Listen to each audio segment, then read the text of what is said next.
Yo, what's going on, everybody? It's Rick Rico. Welcome back to the Ozone.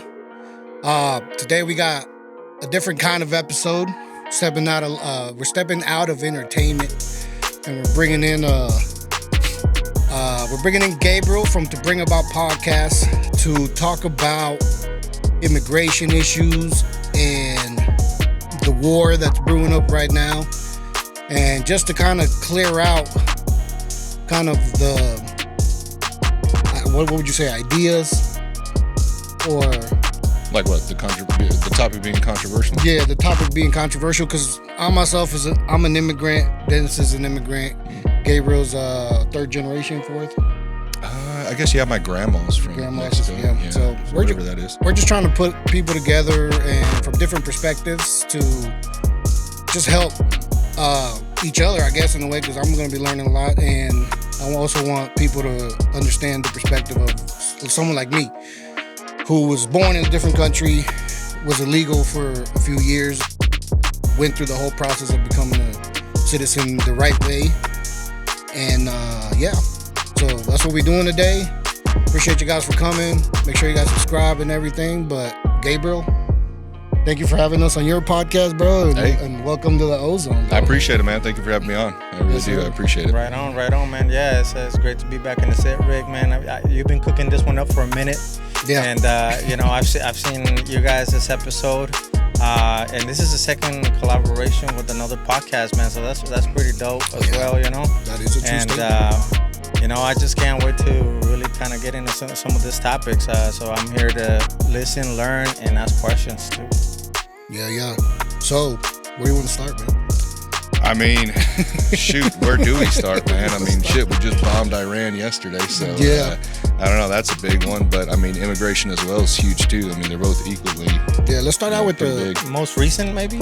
Yeah, because you're right. It was yesterday. I was in the middle of cooking, and then all of a sudden, the U.S. just bombed Iran, and I'm like, really? I was just listening to the news a few weeks back, and they were like, yeah, nope, we're not gonna get into any kind of like war with anybody. And so I'm thinking, okay, we're good, we're safe. But then all of a sudden, like out of nowhere, all of a sudden they're a threat and they're getting bombed, and so you're like, okay, what happens now, right? I think everybody's asking that question. It's like, what happens now? Well, let's remember that we've always been involved. I mean, how much money we send to Israel and, weapons and all that stuff. Yeah. We've been involved since day one. So to say that we weren't involved is, let's talk about not correct in my eyes. There's a big move, for the U.S. to. That's a bold thing. Like it's a bold thing to do right now. So. What was the reason? Because I'm barely getting into learning more about it. I know it has to do with nuclear bombs, and supposedly the threat is that they didn't listen to the inspection regulations that were supposed to be performed, right? And that's the reason we took it as a threat. And yeah, because their uranium that they have, there's certain percentages like. So I think it's like 3 to 6% is for power, for their country. And once you start hitting around, I think it's the 60% is what they were getting up to. That's when it starts getting into the possibility of creating nuclear, weapons. And so America has this big thing on, oh God, Iran can't have nuclear weapons, which, I understand. I get what they're saying on, the things that are being discussed that Iran is saying, death to America and all the burning flags and stuff that, all the same videos that they keep showing on Fox News and other news outlets.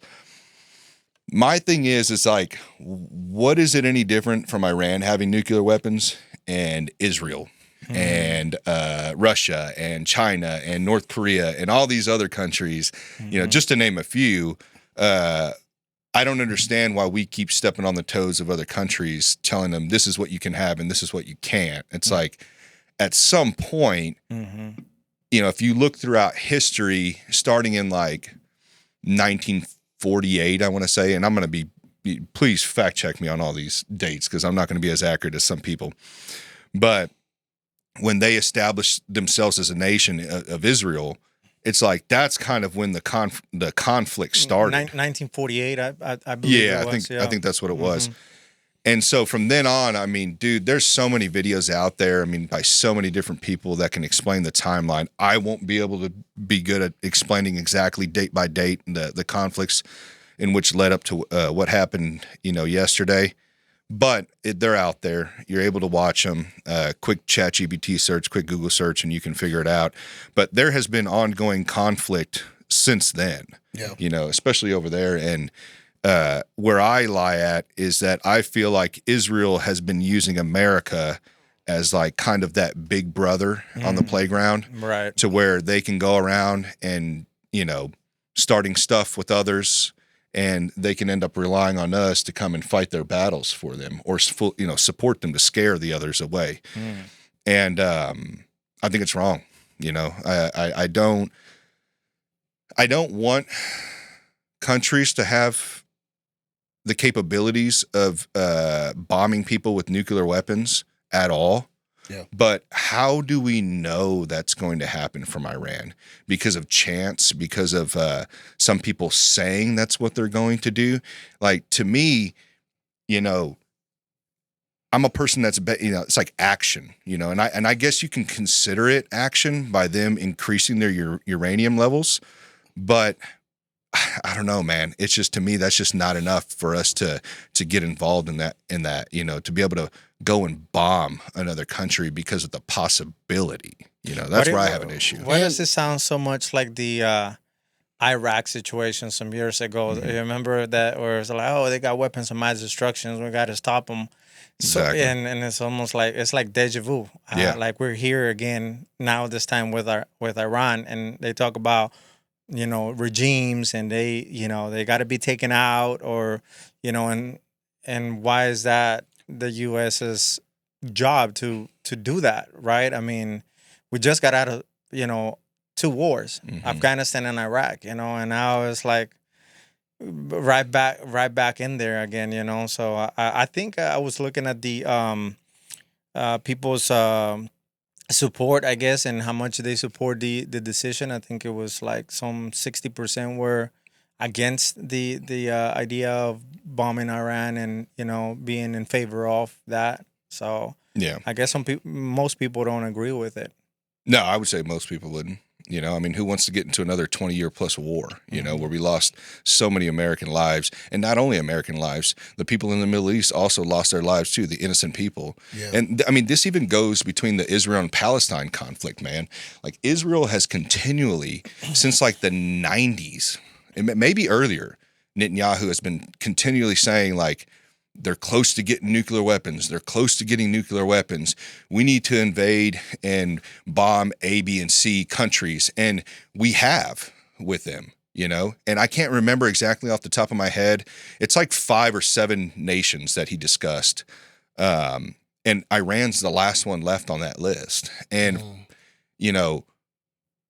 it's insane to me. It's insane that we hide behind everything that Israel says as gospel, because of this weird, what do they say in Genesis, that we're supposed to, as Christians, back Israel and all this stuff. Now they're kind of playing that narrative now. So it's pulling in all these, Christian right wingers to go and like support this whole regime change, because that's really what this is. It's more of a regime change. That's what they want. And actually, I think Trump just tweeted that today, So, I mean, everything's coming to fruition right now of what others have been discussing. There's been a lot of big people out there discussing the phases of this conflict, and everything has been true, 100%. Like, of the same patterns that have been leading up to what's now is what we've done throughout history. Like you said, in the Iraq and Afghanistan conflict as well, Yeah. So I don't know. We'll see what happens. So I heard that the attack wasn't passed through Congress. They weren't involved. I'm sure there's some legalities to where they can skirt around that. Yeah. I personally think you should vote on that. I personally think if you're going to bomb another nation, your country should be able to vote on whether or not we do that or not. Because it's not the government that makes up this country; it's the people. But that makes me wonder how long the process was of making that choice. You know, Well, apparently 60 days. That's how long they gave them. 60-day return. You know? So, Man. I don't know, man. We're living in some strange times, So- that's for sure. It's just so many things. It's like you don't know what to focus your attention on because, you know, you got this going on now. Prior to that, you know, it was, you know, Palestine, right? The commotion with that. Yeah. And, I mean, obviously the immigration issue going on here at home.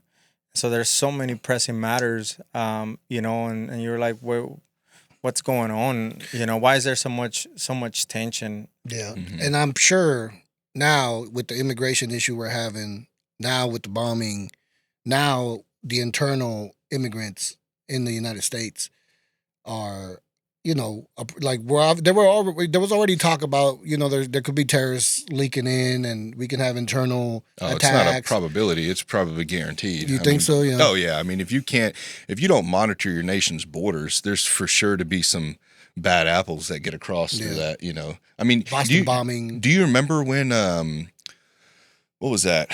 When did all that happen? When did Biden go out and say all are welcomed here? Was it like 2022 or, you know, when you seen those trains of like all those people sitting on them coming up through Central America, through Mexico? Yeah, las caravanas. Yeah. Yeah, they were coming all up to the United States to cross that border. Right. Well, like, I mean, you can't vet everybody that went through there. You know what I mean? Like, not only did you create huge, like, traffic through one area, like to think that we caught everybody and that there wasn't like terrorists paying cartels members who we know only think about profit, you know, to be able to come over and, you know, pay their way to get over without being detected. I mean, it's just, it's probably a high likelihood. And from what others have been discussing, like guys like Sean Ryan and other like Navy, like military guys, CIA guys, I mean, they've said there's probably, you know, possibly thousands of sleeper cells here in the United States. So, you know, when there was a video I saw not too long ago, it was kind of, I think it was when Trump got impeached. I'd never seen so many immigrants coming through Mexico like there is now, as far as the ethnicities. You know what I'm saying? Because I have family in El Paso. I've been down to El Paso. I've gone down to Juarez. I've crossed into Mexico, came back, and I see the people that are there. Right. You know what I mean? So whenever I start seeing these videos and they're showing Indian people getting detained at the border, and like that's all surprising to me. You know what I'm saying? Because all I've ever known was like Guatemalans, Mexicans, Central Americans, basically, yeah. You know what I'm saying? To now seeing Asians and all that. You know, where you're starting to see a lot South America too. You know, Venezuelans, Colombians, and so. No, but forth. I'm definitely noticing it in Kansas City, bro. Like when we go out, there's places where we used to go to. Where the demographic changed completely now. Oh yeah, even in my neighborhood, I've noticed too. A lot of people from the Middle East, yeah, really wearing the, you know, the thing they wear. What is that thing called? It's not the full hijab. It's the, you know, the dresses that they wear and stuff like that. The women do. So you're starting to see a lot of that more around my neighborhood, which, you know, it's whatever. I mean, it's bound to happen. You know what I mean? People will end up coming in and immigrating here to Kansas City. That's not the issue. I think the issue when it comes to immigration is the amount of people that come over at one time, as well as like, I think is the biggest issue is not reforming the current legal immigration process. Right. Is what's causing the majority of the issue. Yeah, because you have a lot of these people just sort of in the dark, you know, and then, you know, there is the issue of, well, how do you account for these people, right? Right.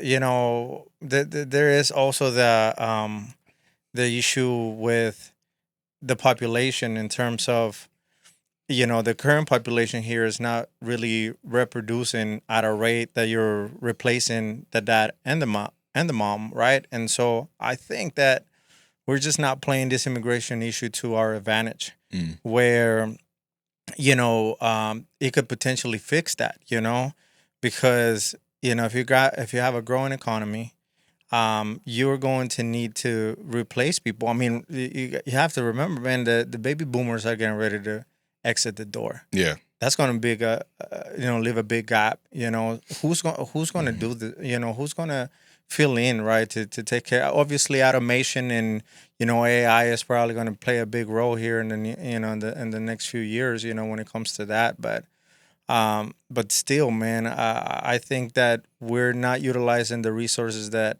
the entire America has to be able to just exploit the opportunities. You know what I'm saying? Like there is plenty of resources here in the Americas to be able to create value across nations, and that will even, I feel like it would stop immigration because it will create jobs, in some of those countries. Look at Salvador, man. Salvador is, that country is like, is cleaned up. Is in certain areas. And Trump will probably argue that it's because they all migrated north. But it's better than other countries. That's what I'm saying, like neighboring countries, right? And if you could create maybe a more safe space for people to stay and work, it would stop the migration north. But most people come here because they're I feel like people come here because of dollars of power, and no matter, they can't go to another country where when we were talking on the phone today, I was cutting one of my clients, and he's here on a visa, temporary visa. You put me on speaker? No. I actually did, but he couldn't understand half of what you said. Oh, okay. But we had a conversation later about it, kind of explained to him your vision and what you mean. Because like I said, he's here on a visa. He goes back. When he can get it renewed, he gets it renewed. But it's not guaranteed. It's a hard process. It's never the same batch of people that get to come back. So, but anyway, he said it. He's like, man, there's no other country that we can go because of the dollar. The way of the dollar that we can put the same amount of work ethic that we do in our own country and live a better quality life. Yeah. Because I was asking him, I was like, why do you think I've always been known, and all my friends, I've always known them as hard-ass workers. They work 15, 16-hour days, construction, labor, hard labor jobs. And I was asking him, I was like, why do you think that we do that? And, his answer was, that because that's what we do back home to even make any type of living. That's what we have to do. He's like, so when we're already kind of just built that way that's our mentality.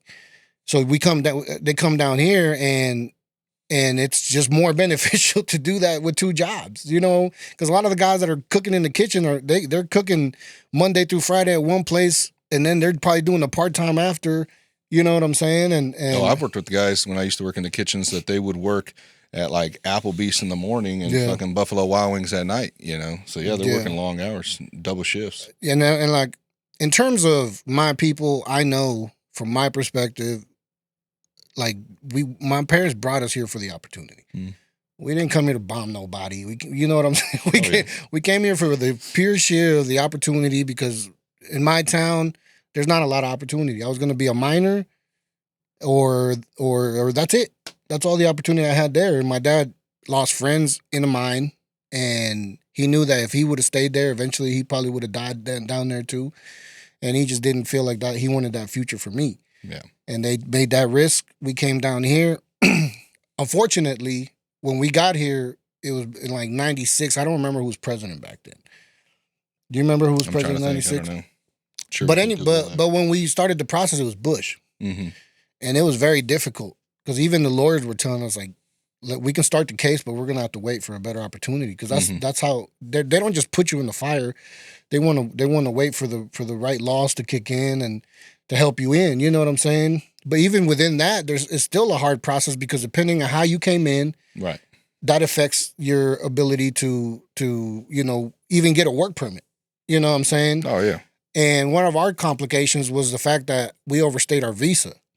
You know what I'm saying? So we had to fight with that.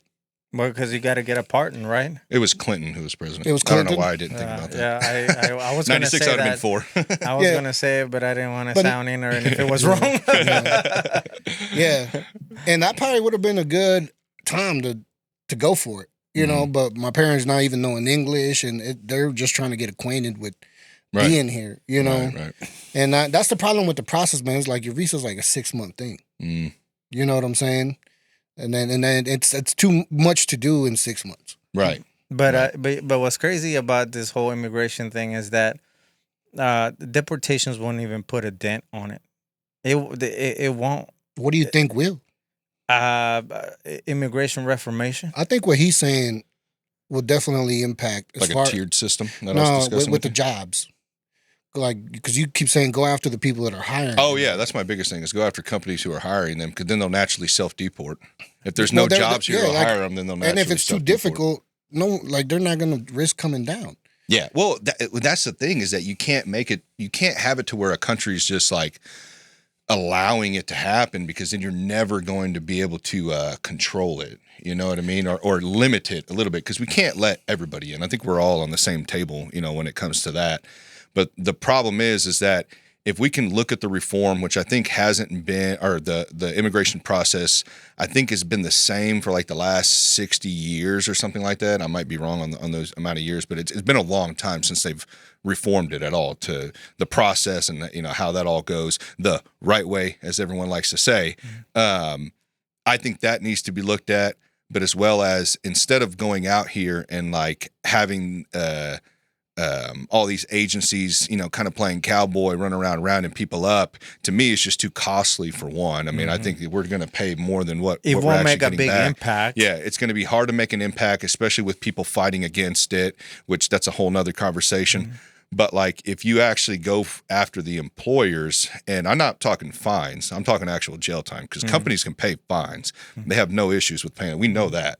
But if you can make it to where they can't find work, then they'll naturally have to go back to their country. Now, I understand your logic there. I'm going to play a devil's advocate a little bit, okay?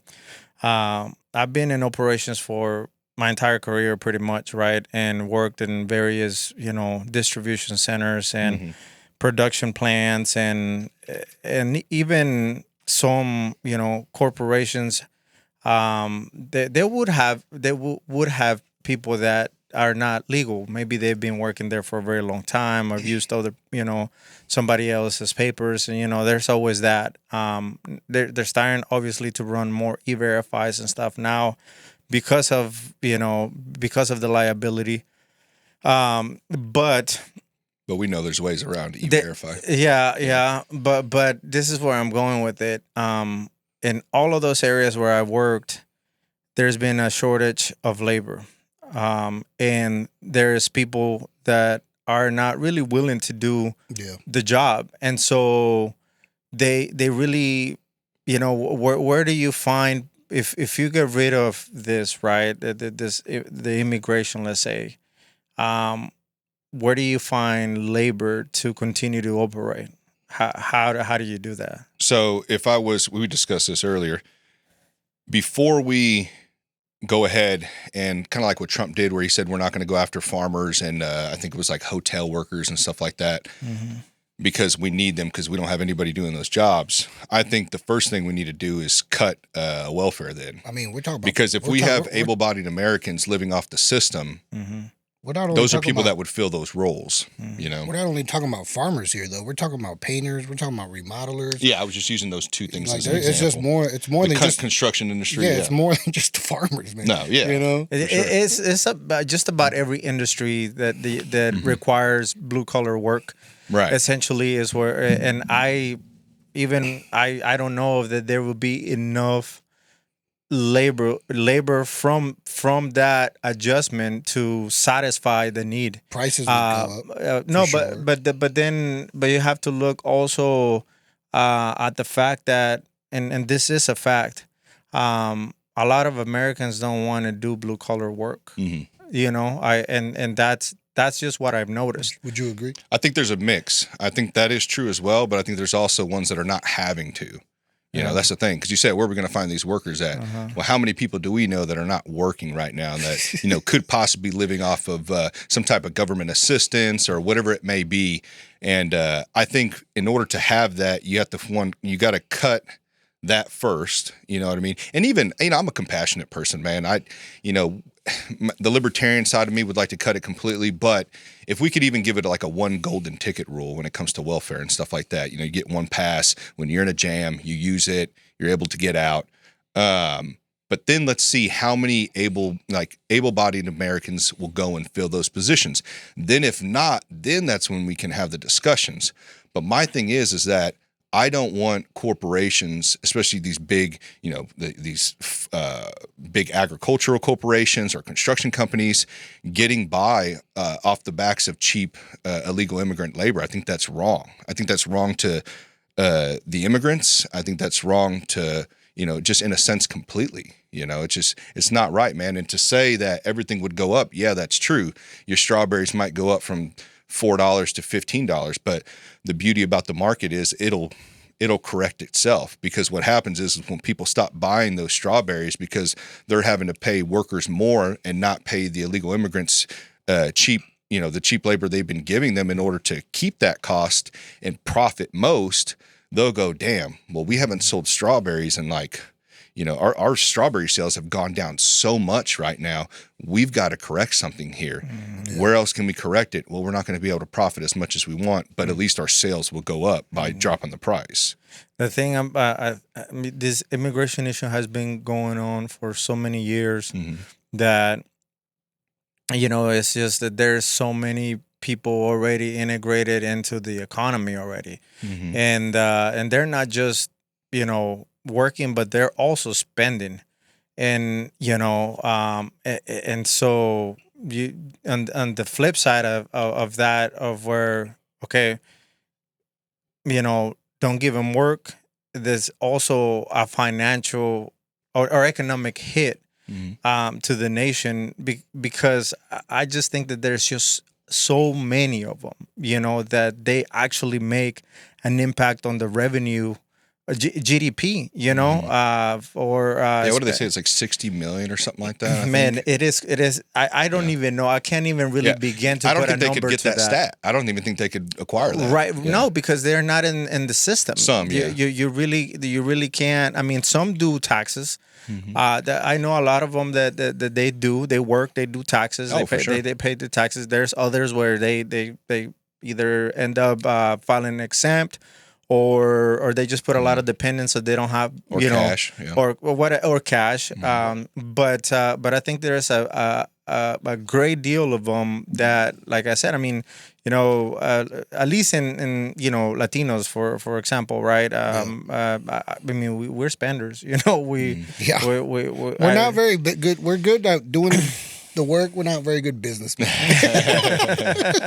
Doing the work and spending that money, Yeah. and so that keeps an economy going. I mean, I was looking at, and there's a lot of entrepreneurship also in our community. So they're, you know, they start businesses. I think it was some time ago that I was looking at some stats, and in 2018 and 2019, one of those years where it was actually previous to the pandemic, that Hispanic businesses grew in Kansas by was 36%, and in Missouri by like some 76%. It was like, and I was thinking, man, that's huge, and that's not even including post pandemic, because, you know, during the pandemic when people got laid off, you know, that's when most Hispanic businesses actually started also, you know, generating, because, you know, they didn't go and collect, you know, unemployment. They ended up starting their own businesses,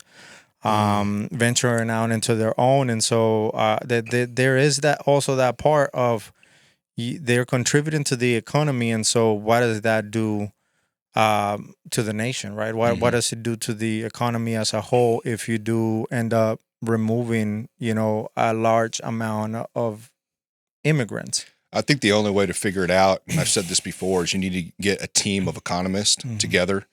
Thomas Sowell type figures, and to be able to come up and actually research this and to see how much it's going to play a factor to the nation. You know what I mean? Right. And if you have this team of hopefully unbiased economists are able to tell us, hey, these are going to be the pros, these are going to be the cons.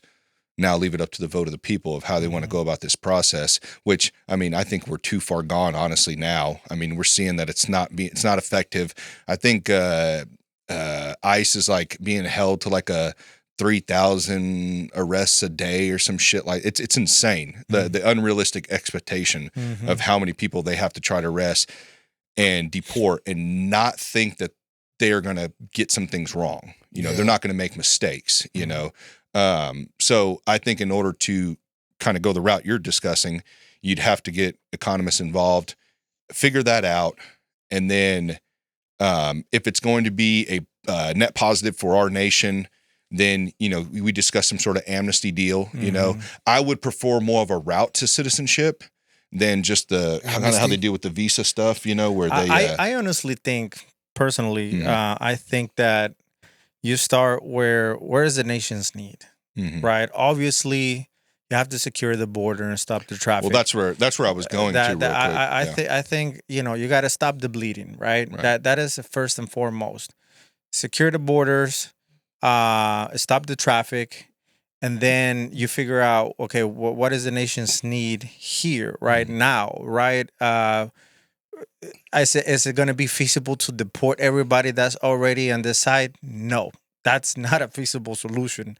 And so you start, maybe exploring, look at the industries. Where is there need for labor, right? Where is there that absolutely need for labor, blue collar work, where immigration could add value to the nation? Then allow companies basically a way of saying, I need X amount of, headcount for this blue collar positions that I can fill, right? And start with work permits and give them, even if you have to have them maybe pay more into taxes so that we can alleviate. We don't want that. We don't want that. I mean, we got a lot of spending. We're spending more than what we're generating. Well, I'm just against more taxes because government's not good at. But I'm not saying. I'm saying about people that are sort of buying their way to. Having a legal status. Yeah, like DACA does. You pay like $500 or whatever it is. You get your exactly. Like there's some sort of trade off or some sort where it's not going to be free, but and you could pay and help be of value to the nation and demonstrate that you're here to also serve the nation and things of that. Is there maybe a avenue to like our military, for example, right? They're not recruiting enough people. There's not enough Americans going into the military. There's a big need there. And I'm not saying, maybe all I'm saying is that there's a big need and maybe we could utilize this, this problem that we have and turning it into some sort of happy medium or win-win solution.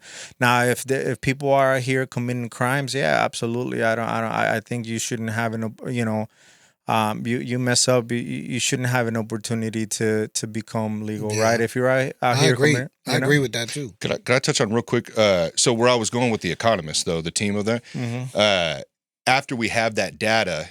Like you said, we have to shut the borders down completely. That's north and south, If you don't do that, we're going to keep playing this game forever, And this is the problem, So if they can do that, and then they can give people a pathway to citizenship, and like you said, get out, of course, the people that are bad. And this whole criminal thing, I think this administration does a horrible job at explaining what it means criminal-wise, because people think criminal, they're like, oh, well, murderer, robber, stuff like that, rapist, drug dealers. Because of how Trump is wording these things. And I think he's doing a poor job of that, because in technicality, they're all considered criminals to an extent. And I know there's been many people that have tried to skirt around that, but, we have we're a nation that says you cannot come over the border without proper documentation, or that's a crime, right? I mean, we all kind of know that. Whether or not the severity on that crime level, that's another subject. I heard it's not a.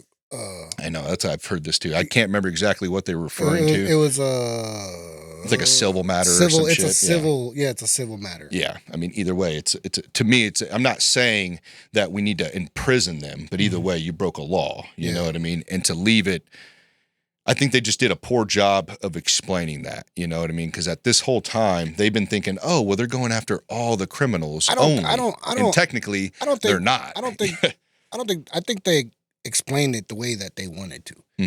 Because Trump he's a good seller, bro. Like, he's a good fucking seller. He knows what to say. He knows how to get people involved, and vice versa. He had a lot of Hispanic, Puerto Rican people. They made a song for him. Yeah, over 50% of Latino. You know what I'm saying? A lot of them are turning their back on Trump now. Yeah. Not even before the war. It was when the immigration thing came. A lot of artists that he had talk for him, like Anuel and Nicky Jam. He thought that was Nicki Minaj because he was like, "Is she here? Nikki, is she here?" Yeah, I don't really pay attention to when they bring celebrities into it because I always think there's some sort of backdoor deals. It's a deal. Yeah, it's a deal. It's a promotional. They're showing their face card. I think honestly, the last administration just fucked up really bad that it pushed people to go the other way. It's like a pendulum, you know what I mean? So when it swings hard to one side, it'll naturally swing back. Right, exactly. It's like the radical left and the radical right. Yeah. Right? It's like people got so tired of that. And, now, it's like there's this, somebody's trying to sell you an agenda at all times, and that's the part that I have a problem with in politics is because I feel like they're trying to sell you something, you know what I mean, and trying to get you to believe. So like right now, I think the radical left is really trying to demonize Trump, and I'm not saying like the guy isn't wrong in a lot of things, right? He's wrong on a lot right now. But I really think that they're playing that, and Trump obviously makes it easy for them. Because he says a lot of stuff, and if you take it at face value, you can utilize that and some sort of campaign against them and say, well, he said this and he and so forth. But that is exactly right. It's like this pendulum, and most likely in the next election is going to swing right back the other way. You know what I'm saying? Just because of what we're experiencing right now. Yeah. And unfortunately, like you said, people are regretting their decision. I voted for Trump this year. This was my first year because I didn't vote for him in 2016 or 2020. I haven't voted since like 2012. I voted for Gary Johnson, who's a libertarian. So I ended up voting this year because I finally heard, for once in my life, a president discussing libertarian principles, cutting taxes, the Doge program going in and cutting the waste that we have that we all know the government, is abusing our taxpayer dollars. And, speaking on these things, the Maha movement, trying to get everyone back to getting healthy, getting these pharmaceutical companies out and I guess regulating them in a sense a lot more. When you hear these things, it's like, oh, or like even what he said, he's like, we're going to give taxpayer dollars back to the people. And we all knew this was a shot in the dark. But it's like, I always tell people, and I actually have something in my notes, I'll read it off afterwards. But like being a libertarian, you're always torn, because nobody's ever going to vote for your party, even though I think we're the most logical on most topics. And so when he came to the Libertarian convention and spoke, he actually divided the party. So half of us went to him, the other half stayed where they were at, and endorsed him. Even big people like who I look up to, like Dave Smith, Ron Paul, Rand Paul, like all these big, huge figures and for the Libertarian Party, they were like, yeah, we're going to back him. This is a gamble, but, we got to try. My problem is that when you entrust somebody on a campaign, there's a possibility that they could turn a complete 180 on you. We've seen it happen multiple times. This is nothing new. So when you vote, I believe it's your duty to also criticize if they're doing wrong. And that's what I don't see enough, but I can say it right now, at least from the people that I follow and the people that I, look up to. There's a lot of criticism happening right now, as well as myself too. I mean, I'm sure people are very confused by my stories, but to me, I'm not stuck to a team. I'm stuck to what's right and what's not. And so if I see someone not doing something right, I'm going to speak up, whether or not it's my voter or the candidate I voted for or not, because we have to hold these political figures. We have to hold them to what they said. Yeah. And a lot of times I don't see that from the left or the right. Yeah, right. So back to a discussion today, like you admitting about because you text me yesterday to talk about what we were going to talk about, and you told me that they had just bombed overseas, and I was like, damn. Yeah. And you said agreed. Like the fact that you're able to make that choice to become, to support Trump, but then still come back and realign yourself with what's right. Like I respect that. Yeah. You know what I'm saying? Because I have to be understanding as I can't just be emotional about my background. Like I have to understand where I'm living. I have to know, yes, we gotta watch the border. We gotta deport the criminals and all that shit, and man, I forgot my point. I forgot my fucking point, bro. But similar situation, like we were talking about the flag, right? Because I remember we talked about this on your episode or my episode on your podcast, because I came in wearing a Mexican hat. I looked at his channel, but I didn't know that he was like really deep in politics. I actually thought you did that on purpose. To be honest with you, which I don't mind. I did a little bit. I have a Mexican flag in my garage. I did a little bit because I did a little bit because before I went in, you told me, I don't know if you see my channel, but some of my stuff is kind of controversial. Yeah. And I remember hearing some of it, and I was like, I'm sure there's going to be talks about protests and stuff like this. And I wanted to make it clear that, like, I can come in and I can wear a Mexican flag, but I'm still not stupid. Like, me and her talked about the flag situation. I don't agree with the flag situation. I don't think we should be protesting waving just the Mexican flag. And I'm Mexican. I'm born Mexican. That, to me, when I see that as an immigrant, because I still have immigrant eyes, I still look at the news and I see the people that are trying to present immigrants, I still look at them like when I couldn't be out there protesting. Because now I can. But I look at them and I'm like, bro, you're misrepresenting us. But we would agree that those are probably not immigrants out there. I know they're not. More than likely citizens, and more than likely never been to Mexico. When, in our time, they're probably like third, fourth generation. Yeah, exactly. You know what I'm saying? In our time as immigrants, and during our process where we didn't have any documentation and we were waiting to get our documentation, there was only one time that I remember my mom and my dad, and me included, actually going to a protest. Because my mom was scared as hell. And this is for everyone to know. Anybody that's actually documented is not going to no protest because they believe that immigration will show up to those places. You know what I'm saying? And my mom, for the sake of protesting for who we were, they risked it all and went over there and they stood there with a sign. And I remember anti-protesters being there trying to strike up a conflict. And you know me, you know my mom, bro. Right. You know my mom. She's a caring, church-loving lady, bro. She was in the middle of these people trying to cause this conflict, and the young gang members that were at the protest being enticed by the anti-protesters. You know what I'm saying? My mom was like, "No, this is what they want. This is what they want." Blah blah blah.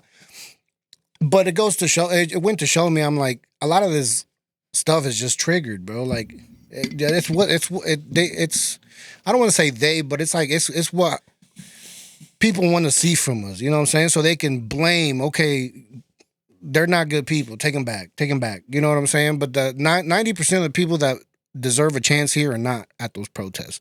They're not destroying.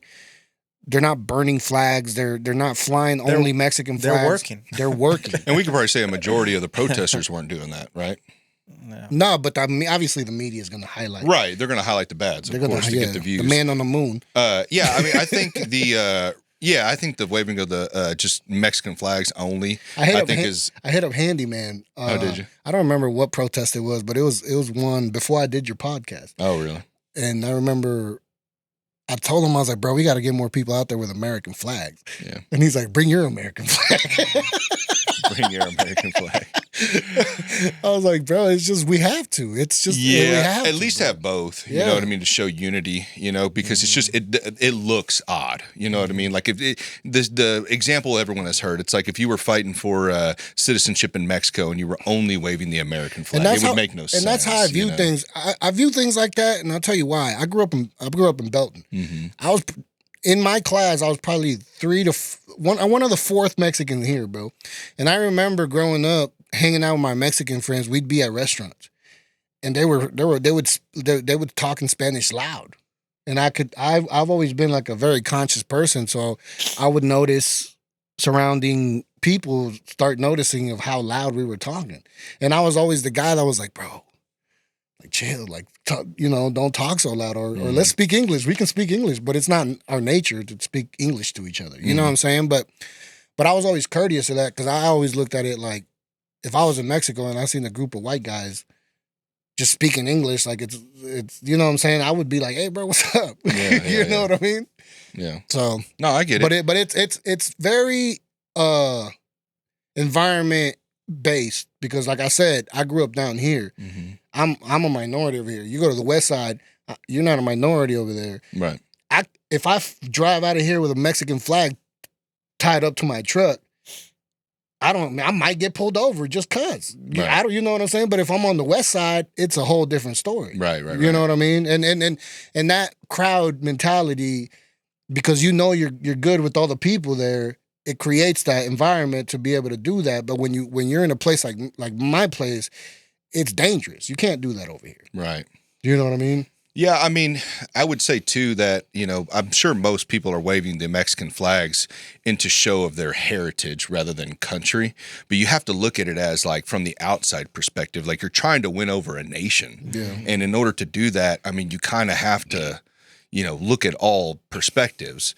And so I think if just things were done right, but it's so difficult if you have a protest, especially a big one like what we've seen in L.A. and the No King stuff. Yeah. When you see big protests like that, it's hard to try to manage everybody and get everybody on the same playing field. You know what I mean? L.A. is a whole different thing. Yeah, and L.A. is a whole other because story, not only is it L.A., it's also it was Mexican land, so it's the whole no ice in California is like I understand it, you know what I'm saying? But it's at the same time, it's like we have to share this land now. Yeah, you know what I mean? And how do we keep going back throughout history to say, well, 200 years ago or however long it was? No, we don't. It used we to don't. be Mexico. We At some don't. point, we got to draw a line in the dirt and say we got to move forward now. We do, but like we were talking earlier, it's like. We have to understand that we have to share this land now. Mm-hmm. We do, and we got to stop with the immigration and process it correctly. But for the people that are already here, we have to understand that this land we have to share it, and that means it's multicultural, bro. If you want to be prideful, go to your country and be prideful. I could wave my flag in Mexico 100%. Yeah. But here I got to understand that my neighbor's white, my girlfriend's black, and then, you know what I'm saying? Like we have to share this shit, and we have to be courteous of all that. Yeah, and just give respect to the nation that's given you the most. You know what I mean? Which it's just like what everybody says. It's like if you feel this strongly about Mexico, then how come you don't go back there and reinvest in your own country? You know what I mean? But then we discussed too that it's like mainly it's citizens that are doing that, not illegal immigrants or immigrants in general. But yeah, no, give respect to the country that's giving you the most, man. Like you said, everybody's coming over here because of how powerful the dollar is, and as well as opportunity and freedoms, man. We forget to think about that. Not saying that every other country is some sort of hardcore communist country, but we do have a lot of freedoms here that other countries don't have. I'm sure you guys can probably attest to that. Freedom could be debatable, right? Would you say it could be debatable? You mean depending on demographic, probably? Depending on the freedom you're talking about. Like, what kind of freedom are you talking about? I mean, you can get up, you can drive to work pretty freely, go to work, come home, enjoy the luxuries of, here in America of, going out to eat or going that's freedom plus traveling. That's freedom plus opportunity. States. Because I feel like Mexico's pretty free. Like, you can pretty do much. I mean, that's the reason cartels run how they run. Yeah. Because it's kind of like the Wild Wild West a little bit. But the citizens aren't. Because of the conflict between of the government. I mean, how hard is it for a Mexican citizen to get a weapon, a gun? You know what I mean? I was back in college. There was a book about economics. I cannot remember the name of it, but there were because a lot of the countries where people migrate from, they also have a capitalist system. Mm-hmm. And then they wonder, okay, well, why is it about America that that this capitalist system works, and somewhat, obviously not to perfection, right? Not every system is perfect, but why is there so much more prosperity in terms of like an economic impact? And it actually came down to how you can do transactions, basically, where you can switch ownership of land and just big ticket items, where you don't even really have to be present to do a transaction. You can do a transaction from anywhere in the world, and it's happening in real time, and how there's enough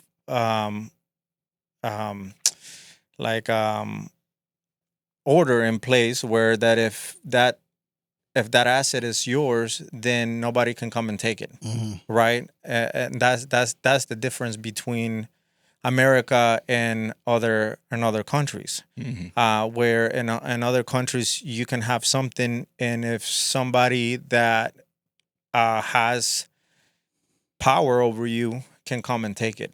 Right. We still have that to an extent. Because think about your house. Mm-hmm. Like, if you don't pay your property tax, even though you have it paid off. I was going to ask that. Yeah, they can still repossess it from you, even though you own it outright. So we do have issues here. What about vehicles? Even vehicles. Yeah. Really? So if you got your vehicle paid off, and you don't pay your property tax at the end of the year, they can repossess your vehicle? Surely. Wow. Never had it done, so I don't know, but surely. You can't register it, though. Yeah, you can't register. It's going to be sitting in your lot, and then at some point, your city's going to be like, hey, who knows? Why has that car been sitting there for so long? Then repossess it. But what I'm saying is there's order.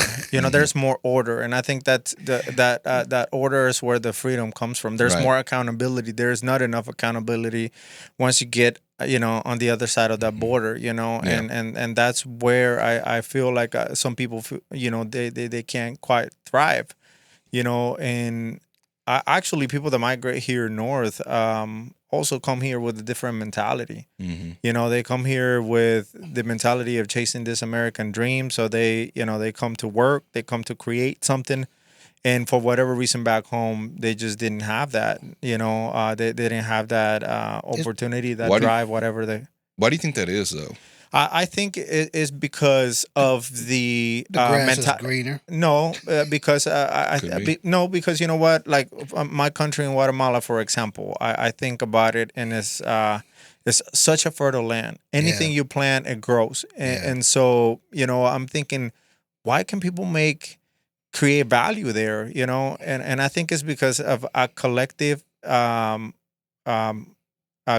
belief of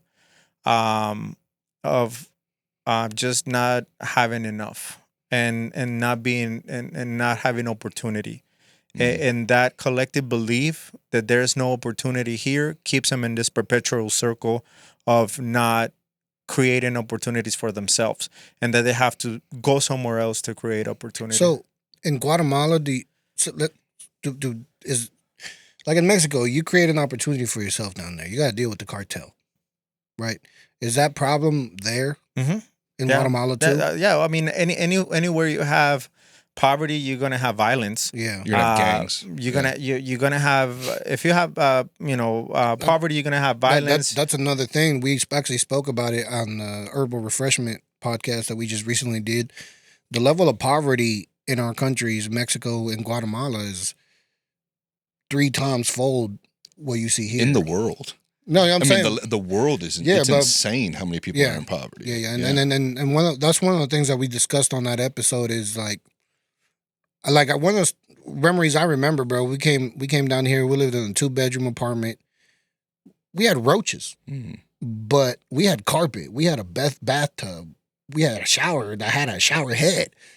I thought we was, you know what I'm saying? When I showed up, I thought we was like making it, bro. Right. Yeah. But later I found out that I'm like, damn, we were barely starting off. Like we were doing better than you know a lot of people do. But to me, it felt like we literally had made it. Yeah, no, I completely get it, man. I've interviewed people that have told me the same thing. Yeah. You know, I had an individual that came from Cuba, you know, and that she explained her side of it and how it is to be from Cuba and the shit they had to go through down there. And when they came here, you know, they were staying in like a motel on Independence Avenue, and they thought they were in the richest neighborhood in the world. You know what I mean? Nah. So I get that, but to kind of go back to what you were saying about when we discuss how come, you know. What are the issues in those countries? I think it's also too the government as well. The government's not taking care of their people, right? know? No, absolutely, 100%. But that's why it says the collective mentality of a scarcity, and so that creates poverty, and it creates limited resources, and then people in power appropriate those resources, and usually those people are crooked, whether they're in government or whether they're organized crime like the cartels. They appropriate those limited resources, and everybody else is just kind of left on their own, and so that's when they just feel hopeless and start going somewhere where they can create. And you're absolutely right. There is that opportunity. There is that possibility of creating something, and having that, and knowing that that's not that if you build it, it's not going to be taken away from you, and I think the problem is too, it's like, if you look at it this way, the government's sole job is to protect its, the health of its citizens, their property, and the nation, and as a libertarian, I believe that's where it stops, because you can cover everything from just those three things, and maybe there's a room for a fourth and a fifth.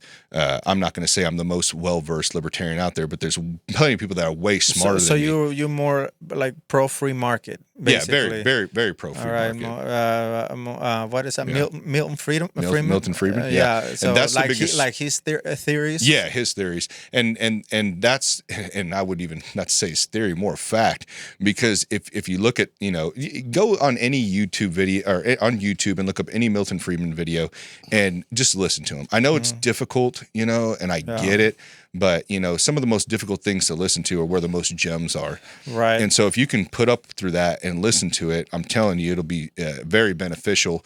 But not only that, man, is that like when Trump did the tariffs, I mean, that's another thing I didn't agree with him on. I'm a free market individual, but Tequila I do. Went up, man. Yeah, I'm also logical as well. It's like we can't also live in a world where everybody else is putting a tariff on us and we're not. You know what I mean? So that's another. These are the gray zones. Everything's black and white to others. They think that's what it is, and it's not. It's very gray. So you have to be able to break these things down and understand why they are doing these things. I'm not saying they're right, but also I kind of understand them to the point. Just like to the extent of, I get why people feel like they have to stop Iran from getting nuclear weapons because of some of the things they are saying pose a threat to a possible nuclear war, and we want to make sure we stop that. But I would suggest to people, go look through history and the conflicts that we've had, like we said, from the 40s on up, and that'll explain to you why Iran even got to where they're at now and why upset they are. You know what I mean? And I'm not saying the regime in Iran is good at all. I mean, you've seen what they've done to their people. We've all seen the videos I've ran back in the 70s where people were able to walk around and women were able to dress the way they wanted to dress, and they weren't doing these horrible things that they're doing now.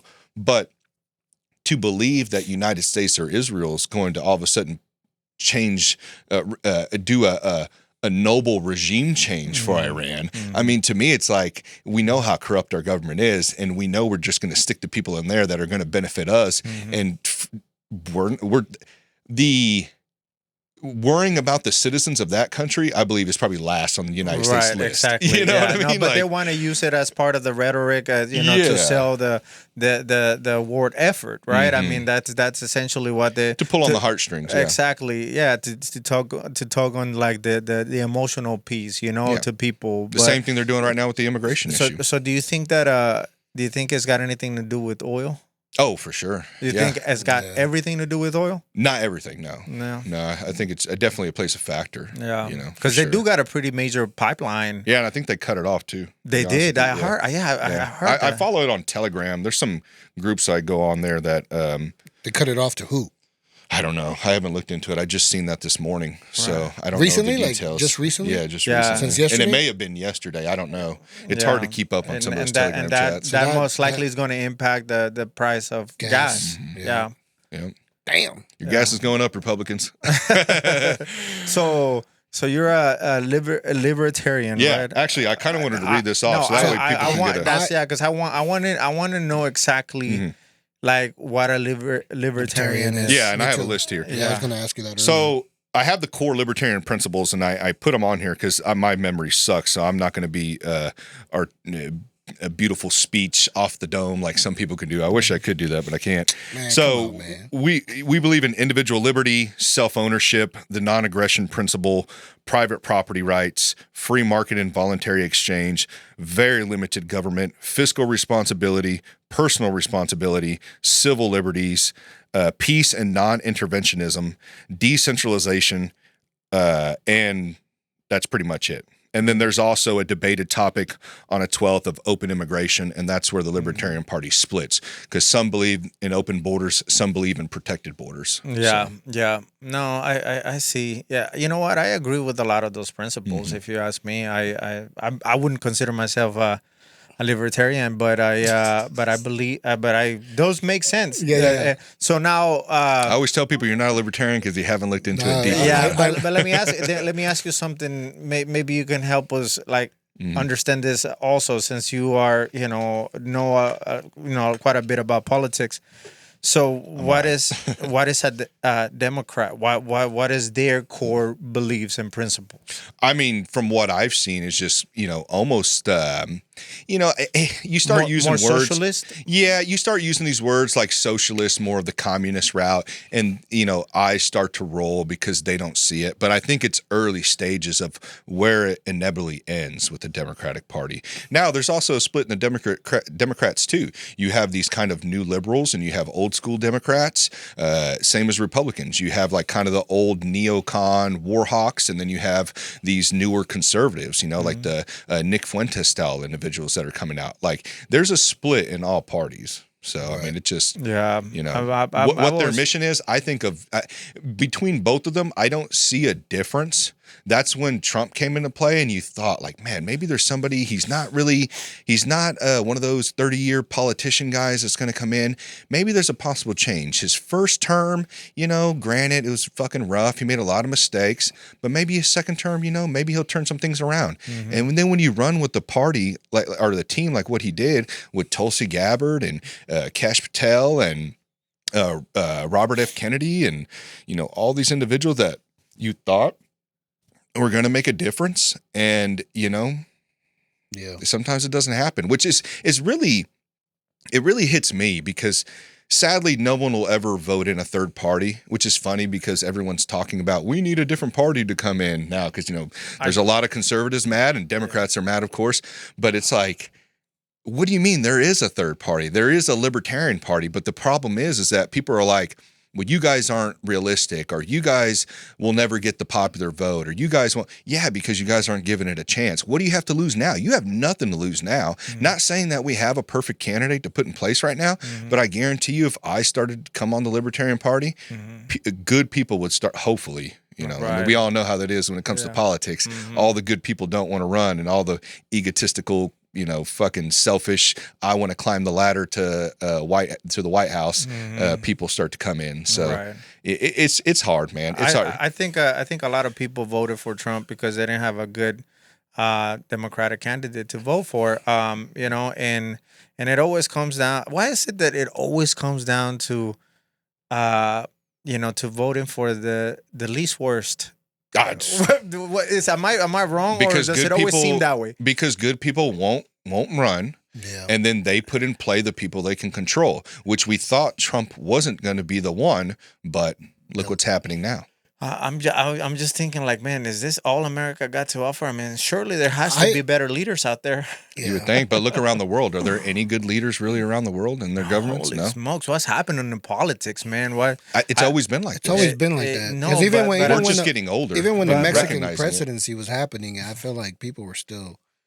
Is ethics not a thing in politics anymore? I guess if you're ethical, you can't go to the top. I mean, you have to play the game, I suppose, right? I mean, to be able to get the popular vote, because it usually comes down to, well, not just the popular vote, but you have the electoral vote, right? I mean, so you could have the popular vote and still lose the race, Right. right? Yeah.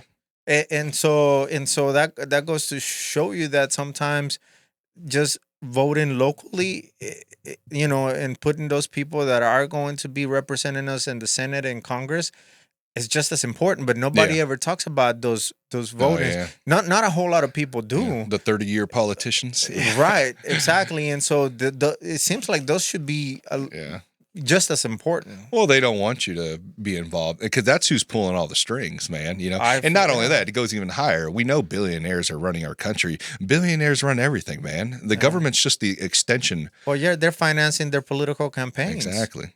So they have an interest in it. Mm-hmm. And then obviously if they're financing the right guy that's going to give them, more freedom to do what it is that they want to do in their, whatever, their business, their industry. And so, no, it's quite the game, ain't it? Or everybody thinks their side's, like I'm hearing all these people right now that are, one, I think it's crazy to call people who are coming out and criticizing their candidate like Trump a Trump apologist. I think that's just a low blow. Because to me, it's like, well, where were you at during Biden when he was making tons of fucking mistakes? You know what I mean? Like, were you actually holding him accountable? No, you stayed silent because you were too worried. Your ego was too worried of losing or being told that you're wrong.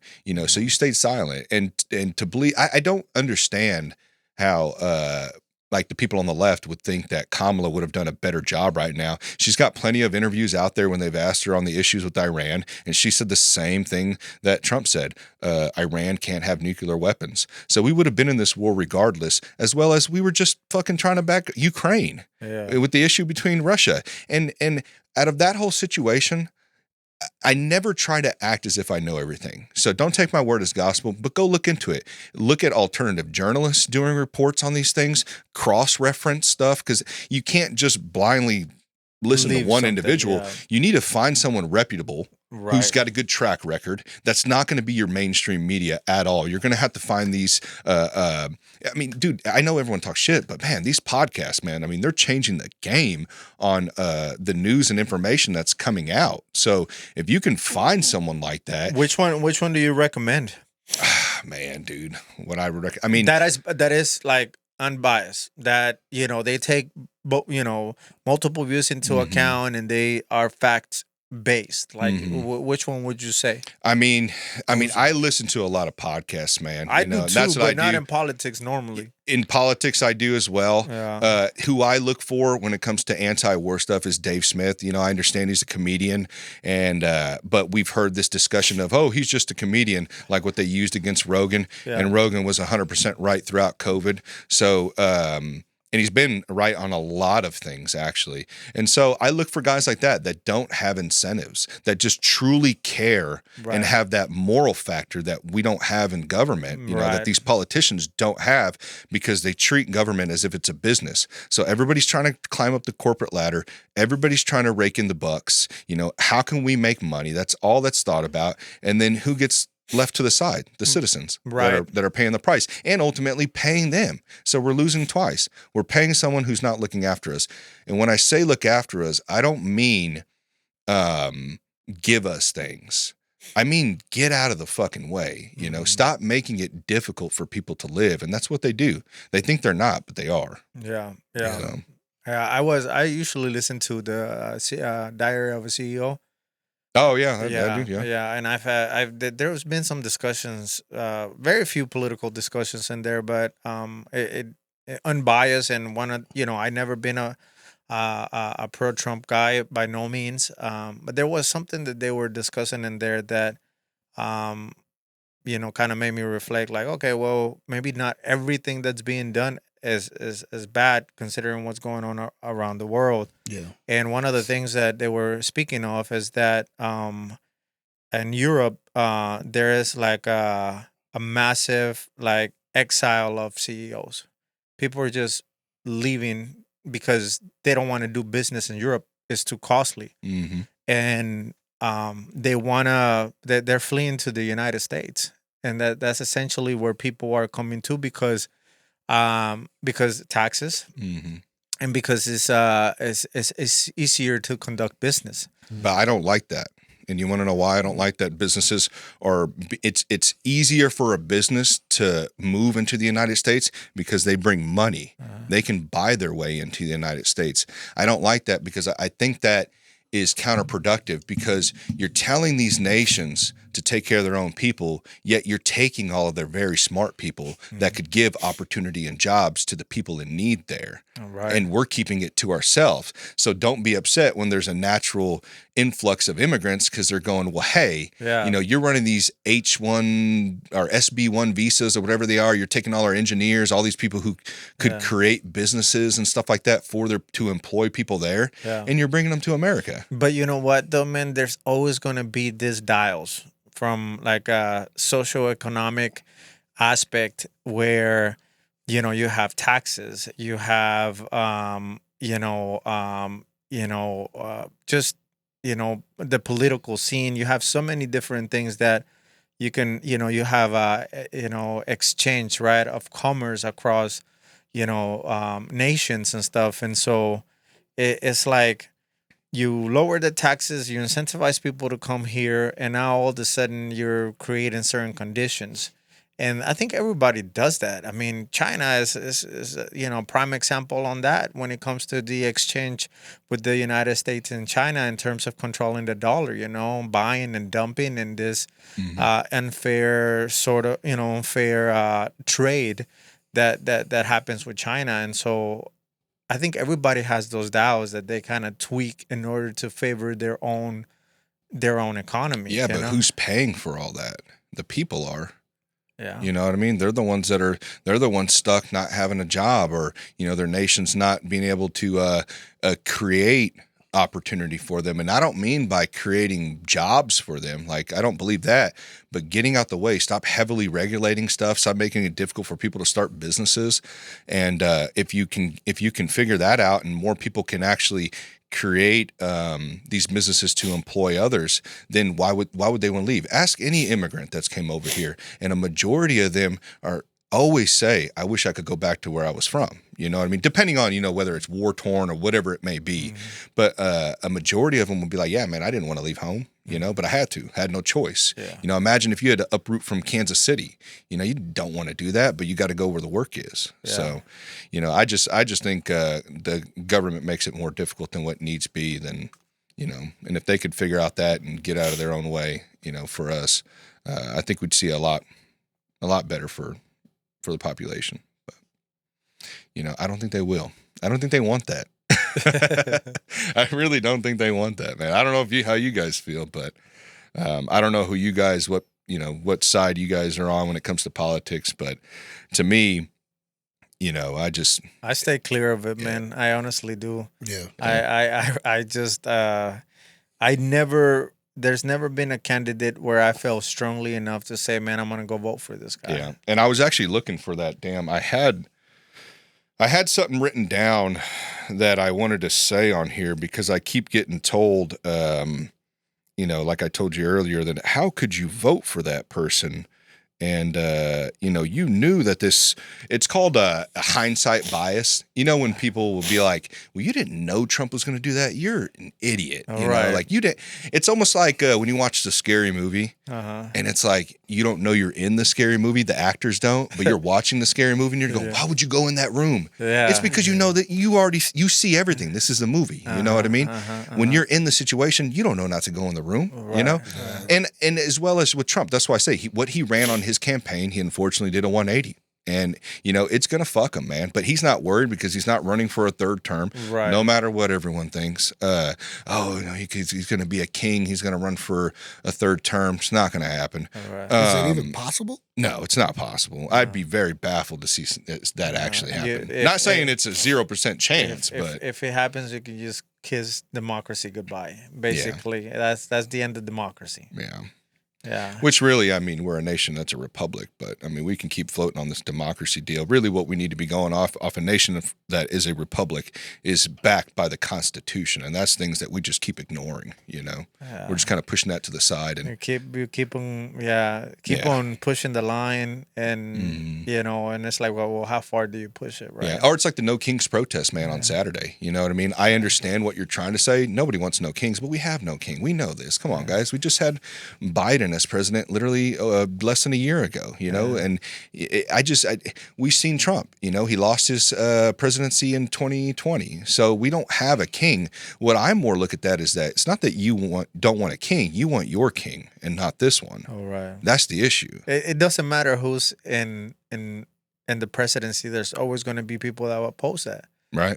No, on either side. But there's not one person that can represent all. No. You know what I'm saying? You're always going to piss off somebody. That's what I'm for, ending the Fed. If you end the federal government and give more power to the states, then you can have a choice of where you want to live throughout the nation. I understand people will be like, well, that's not considered the United States. How is it not? Since the federal government has came into play, they've only caused issues, man. Tons of issues. How does Washington, D.C. know how Kansas City should live? How do they know how California should live, or New York? You know what I mean? Or any of these places? Give power to the states. Let them decide. Let their people vote on the people they want in power. And if we keep it to those principles with limited government, there wouldn't be any fighting. We're fighting right now because we are trying to tell each other what we can and can't do. And that's where the issues are starting to come into play. If we're going to preach freedom, there can't be a but after it. So that's wild, man. I don't know, man. It's a lot. It's a lot, man. Yeah, it's a lot. It's a lot to take in. Yeah. So, do you think the American dream is dead or what? No, I wouldn't go to that extent. No. Not at all. I just think that I don't know what happens. Surely. I feel like as long as we have immigrants, we're still there. What do you mean? With the American dream. Mm-hmm. So you're saying from an immigrant perspective? From an immigrant perspective, because that's the whole reason, like he was saying earlier, though, that's why we come, because we have that. Mm-hmm. We want to have that American dream, because that's what it looks like from the outside. Yeah, and if they reform the immigration process, then I think it would make it easier for people to go through the right path, as we say. But are they going to do that? I don't know. They already have certain things. Like I remember, I don't know if they're still doing it, but they had a lot of field visas where they were hiring a lot of people to do farming for 5-6 months. Right. And like the guy, he loves doing what he does. Like he said, he's like, I don't want to be here forever. I want to be able to come here, work, go home, put my money in a house down there or something, and come back. You know what I'm saying? That's what he likes. But not everyone's like that. Right. Me, I would love to stay. I don't want to go back. Because I'm already used to this. This is where I'm making my life. My English is better than my Spanish. But you're a citizen, right? You don't have to have that worry. So yeah, no. But what I'm saying is that I'm from here. I feel like I've been here longer than I've lived in Mexico. Right. You know what I'm saying? So I call this home now. Mm-hmm. But for the people that are coming over, I think the majority of them, like you said earlier, would want to retire back home or return back home. You know what I mean? Yeah, no, for sure. And to go back on the whole the immigrants and them building this country, as everyone says, which they don't build the entire country. There's definitely a mix of workers between everybody who builds, between Americans and also immigrants as well. But like My thing is that, and I was telling you this, actually, we were talking about this, the pride in the Latino community, you know what I mean? To where it's long hours, back-breaking work, doing it for half the cost, almost take pride in that, you know what I mean? To outbeat everybody, you know? But I would be curious. Well, I admire that. I do, you know? I work with my hands. I completely get that. But I would be curious to see what would happen if we do that route, like you said, like if we give everyone visas to kind of fix this. Then what happens? Because do you think the same people doing the work illegally are going to want to get paid the same as if they have actual representation? You know what I mean? They have a visa now that can fight for better pay. I was going to say, they're going to fight for better pay, or they're going to change the job that they're doing. So it naturally will go up regardless, because this whole thing of, well, if Americans do it, then everything's just going to cost more. Well, that just tells me that you just want to exploit cheap illegal immigrant labor. That's what you want to do. And I'm tired of seeing that. Like, I feel sorry for the people that are having to endure that because they have no other choice. But I'm tired of seeing million and billionaire companies get rich off the backs of illegal immigrants. I think it's wrong. And I think it's wrong for people to want to support that. I mean, that's okay. It's not okay at all. Because if you had to do that work, you would be super upset about that. But instead, your father or your grandfather or your friend is doing it. And I guarantee you, if you pull them away from their groups and ask them individually off camera, they're going to tell you how much that shit sucks. I mean, I've heard stories. I remember my dad, when they told him what the American dream was for a Mexican, they told him it was a shovel. Oh, really? He's like, that's the American dream. It's a shovel. Like, what do you mean? That's all you're going to do. That's all you're going to do. You're going to come here. You're going to be digging holes. Yeah. That's your American dream. That's how you're going to make your money.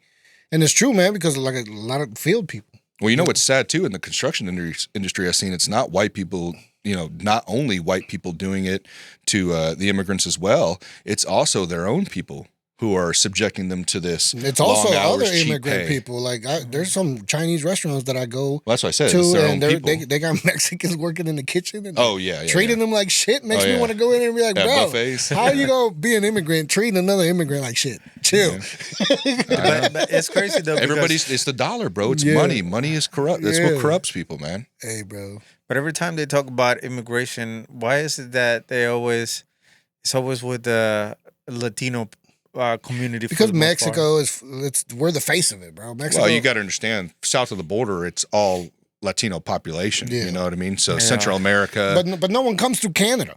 So it'll be a high. No, they do, but it'll Not be as much, though. It'll be a higher percentage. So I think that's why people focus on it more. But we've seen the huge population of Haitians that have came over, and I'm sure as well as Asians and whatever else there is. I'm sure went through as well. Do you know how many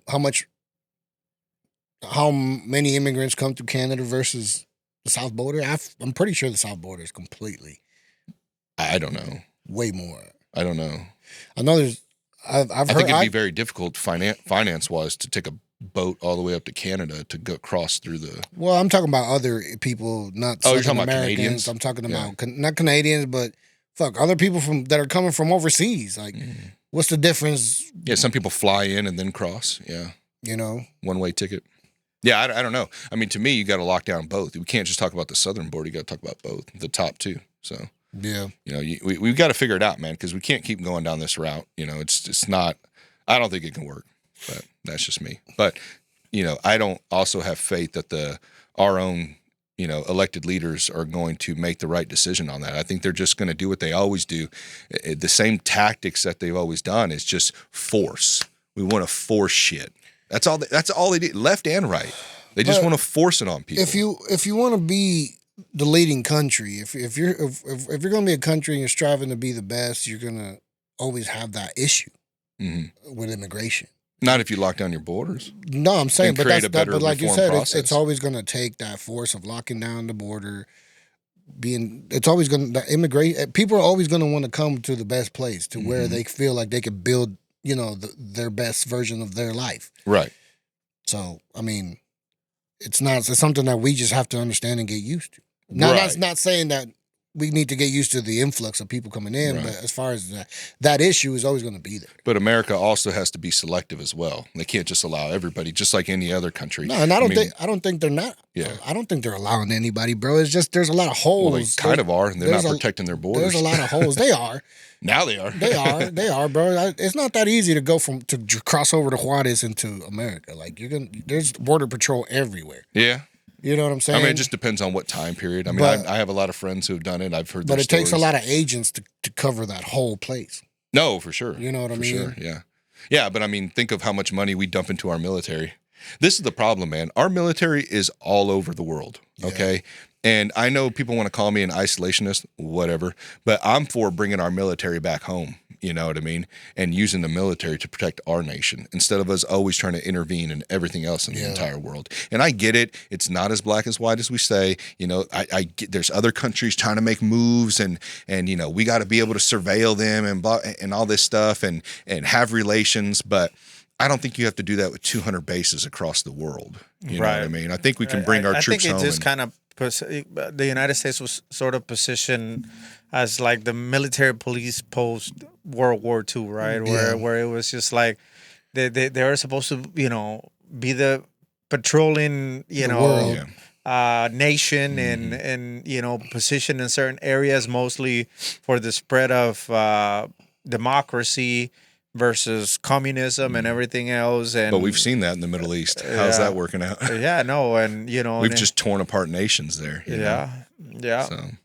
But it's that it's almost like the Cold War was never over, right? It's almost like a continuation of this, you know, communism and democracy, sort of like, because there's always been that friction worldwide, and I don't know, maybe. So, do you think if we go full electric, it'll die things down on that side over there?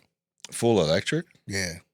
I don't know, honestly. Because if we're having the oil thing, the oil issue, yeah, you know what I'm saying? How much of the oil is influencing our presence over there? We don't have an oil issue. No, I mean, I'm saying, the United States lives on the largest reserves of oil. You know, one of the largest in the world. But we just spoke about.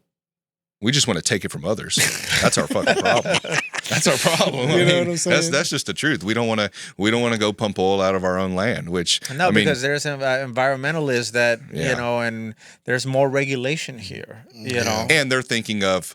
The government's thinking of in a business stance of like, well, I'd rather use theirs before ours. You know what I mean? So use credit. Which we're doing is you know, when we're going over and like we did in Iraq and Afghanistan, you know, and you know, we wanted to say it was about weapons of mass destruction and it was to defend ourselves from what happened in 9/11, but really we seen what we were doing over there. I mean, shit, they were arresting people like Julian Assange, who was showing that we were protecting poppy fields over there because, you know, that's where we get a lot of the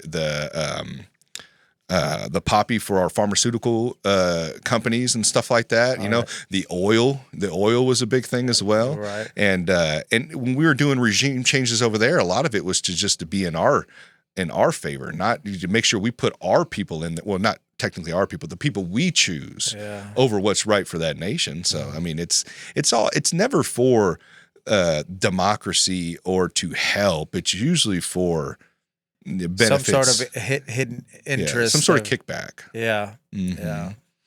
But appropriating resources, essentially. Yeah, pretty much, man. And you got to understand, other countries are seeing that stuff. They've been seeing it, you know, and you know, United States is almost being looked at as the bully right now. You know, it's not right, man. We need to come back and we need to be America first, you know, before anything, you know. So how does this attack, what does that mean with Russia? Yeah, because they back Iran. They do. Yeah. I mean, that's not something I want to see. I don't know if you guys want to see that. No, and go down a nuclear war rabbit hole on YouTube. And China backs Russia. So what I've heard is, BRICS. I guess Iran told them to hold off because Russia supposedly asked if they're ready, but said not yet. But what does that mean? Does that mean at the beginning of World War III? Yeah. Yeah? Yeah, it would be World War III. If everybody starts to align with their people and Yeah. and it's like where's it going to be fought? Where does China stand? They don't stand with us, do they? No. I think I want to say that we have NATO. I think theirs is called BRICS. Yeah. I think that's and what that's it's where called. the whole dollar thing conversation was coming in earlier. Mm. I don't know where it's at, but they were trying to like or they were trying to change the power of the dollar into the they're trying to change the currency. Yeah, and because there's pretty much every country has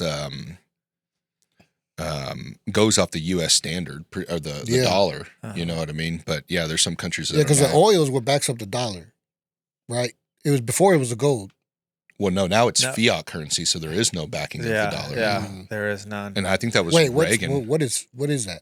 It's no longer backed by gold. So what's it backed by? Nothing. It's made up. That's why we're $35 trillion in debt. Right. Because we're just able to print it without actually tying it to anything. That's why you've seen your dollar go down. It's only worth, I think, 30% right now. Right. So that's an issue, man. That's why I keep continually sharing. They need to audit Fort Knox. Is it Fort Knox where we have all the gold at? Yeah. That's what we need to go. We need to open the door and see what's in there. There's nothing probably. And that's why the peso is. When I went to Mexico, the peso was 18 pesos per dollar. Yeah. Well, I mean, there's still demand. That's the thing is that because the dollar is, the world currency still right now, they could get away with it. They can continue to print it because there's demand for it. But, now you're starting to see some digital currency like, Bitcoin, crypto. And what is that going to do, right, to the dollar? And if people start, switching to utilizing crypto, I mean, the Salvador, I think, ended up using Bitcoin as their national currency now. And so what would happen if entire countries end up adopting, Bitcoin as... It wouldn't happen. I'm telling you, they'd fight. Remember when all the digital currency was coming out? Like VBS, Bitcoin, Dogecoin, all these coins. Yeah. They were going crazy about it, man. I mean, they were freaking out, and trying to print every article left and right on how to bash it and shame it and, act as if it wasn't anything that was going to be compared to the dollar. And really, they were just scared. But if people start losing confidence in the dollar enough? Yeah, I don't know. That's the thing. That's the thing. If people start losing confidence in the dollar, they're gonna have to have a substitute. Yeah. And so who knows, man? Well, my biggest thing right now is that everybody's so focused on all these. This is what you always see from the left and the right: abortion, immigration. That's all you see them fighting about. Those are always the biggest topics. And really, what I've tried to tell people: the debt. That's what we need to be focused on. I don't give a fuck what you do with your body. Go do it. The immigration thing, we've already discussed how that could be fixed. So what we need to be focusing on is currency. If we can, our debt, if we can figure out how to pay off that $34 trillion, maybe we could actually get 100% of our dollar back. Right. But we're not focusing on that. Fucking Trump wants to add $5 trillion more on that big, beautiful bill, and it's like, are you fucking serious? This is my issue with omnibus bills. How much? $5 trillion. Which in hopes that somehow with all these cuts and blah, blah, blah, it'll reverse. It's a bunch of bullshit, man. It's 1,100 pages, that bill. That's like me with all this shit, thinking the podcast is going to pay off one day. we all feel like that. You know what I'm saying? But no, man, it's crazy to me, dude. It's like you guys are literally seeing I think they're called omnibus bills. Is when it's a grouping of so many different bills in one, and really I think what they should do is single issue bills. I think that would help out a lot, because what they do is they'll throw some good ones in there and they'll throw some fucked up ones in there, knowing that most people will vote on this because it's good. They have a majority good, but they don't see the other shit. Who's going to read 1,100 pages? I had to dump it into ChatGPT to get a consensus of what it was even about, and to shame people like Thomas Massey, who votes no on it, and he's a libertarian, but he has to run under the Republican Party in order to even get in there. Yeah. Same as Ron Paul and all them too. that they're voting in no because they see the repercussions of that bill, and that others don't see, and now they're being shamed. I think it's wrong, and especially the ones who helped endorse Trump by swinging the libertarian vote. And now he's bashing them, just like he bashed Tucker Carlson when he had that Ted Cruz interview. I don't know if you guys watched that, but I didn't see it. No. Completely exposed his blind allegiance to Israel, and the money he receives from AIPAC. And it's like, he couldn't answer any just normal. He didn't even know and I get it, these are little details, but when you're involved in conflicts like that and you're high up and you don't know the population of Iran that you're about to bomb, that's insane. Because it's a population. You people saying that knowing the population of Iran is just a small detail that's not a big deal. You're insane, because if you know the population of Iran being 91 million people, you go, damn, this country is 2 to 3 times bigger than the Iraq and Afghanistan war. So what does that mean? That means more troops are going to die. That means more money it's going to take to have to fight this war. These are the important things. But I thought war generated money. Yeah, for the military-industrial complex, not for us. Yeah, it's going to generate money for them. That just means that they're going to send more money of our tax-paying dollars to the Pentagon to fund the military. So, and they already have a huge fucking spending spree and budget as is. We don't need any more. Right. We need to give the money back to the people. We need to cut taxes for people. That's why I was so happy with Doge, you know what I mean?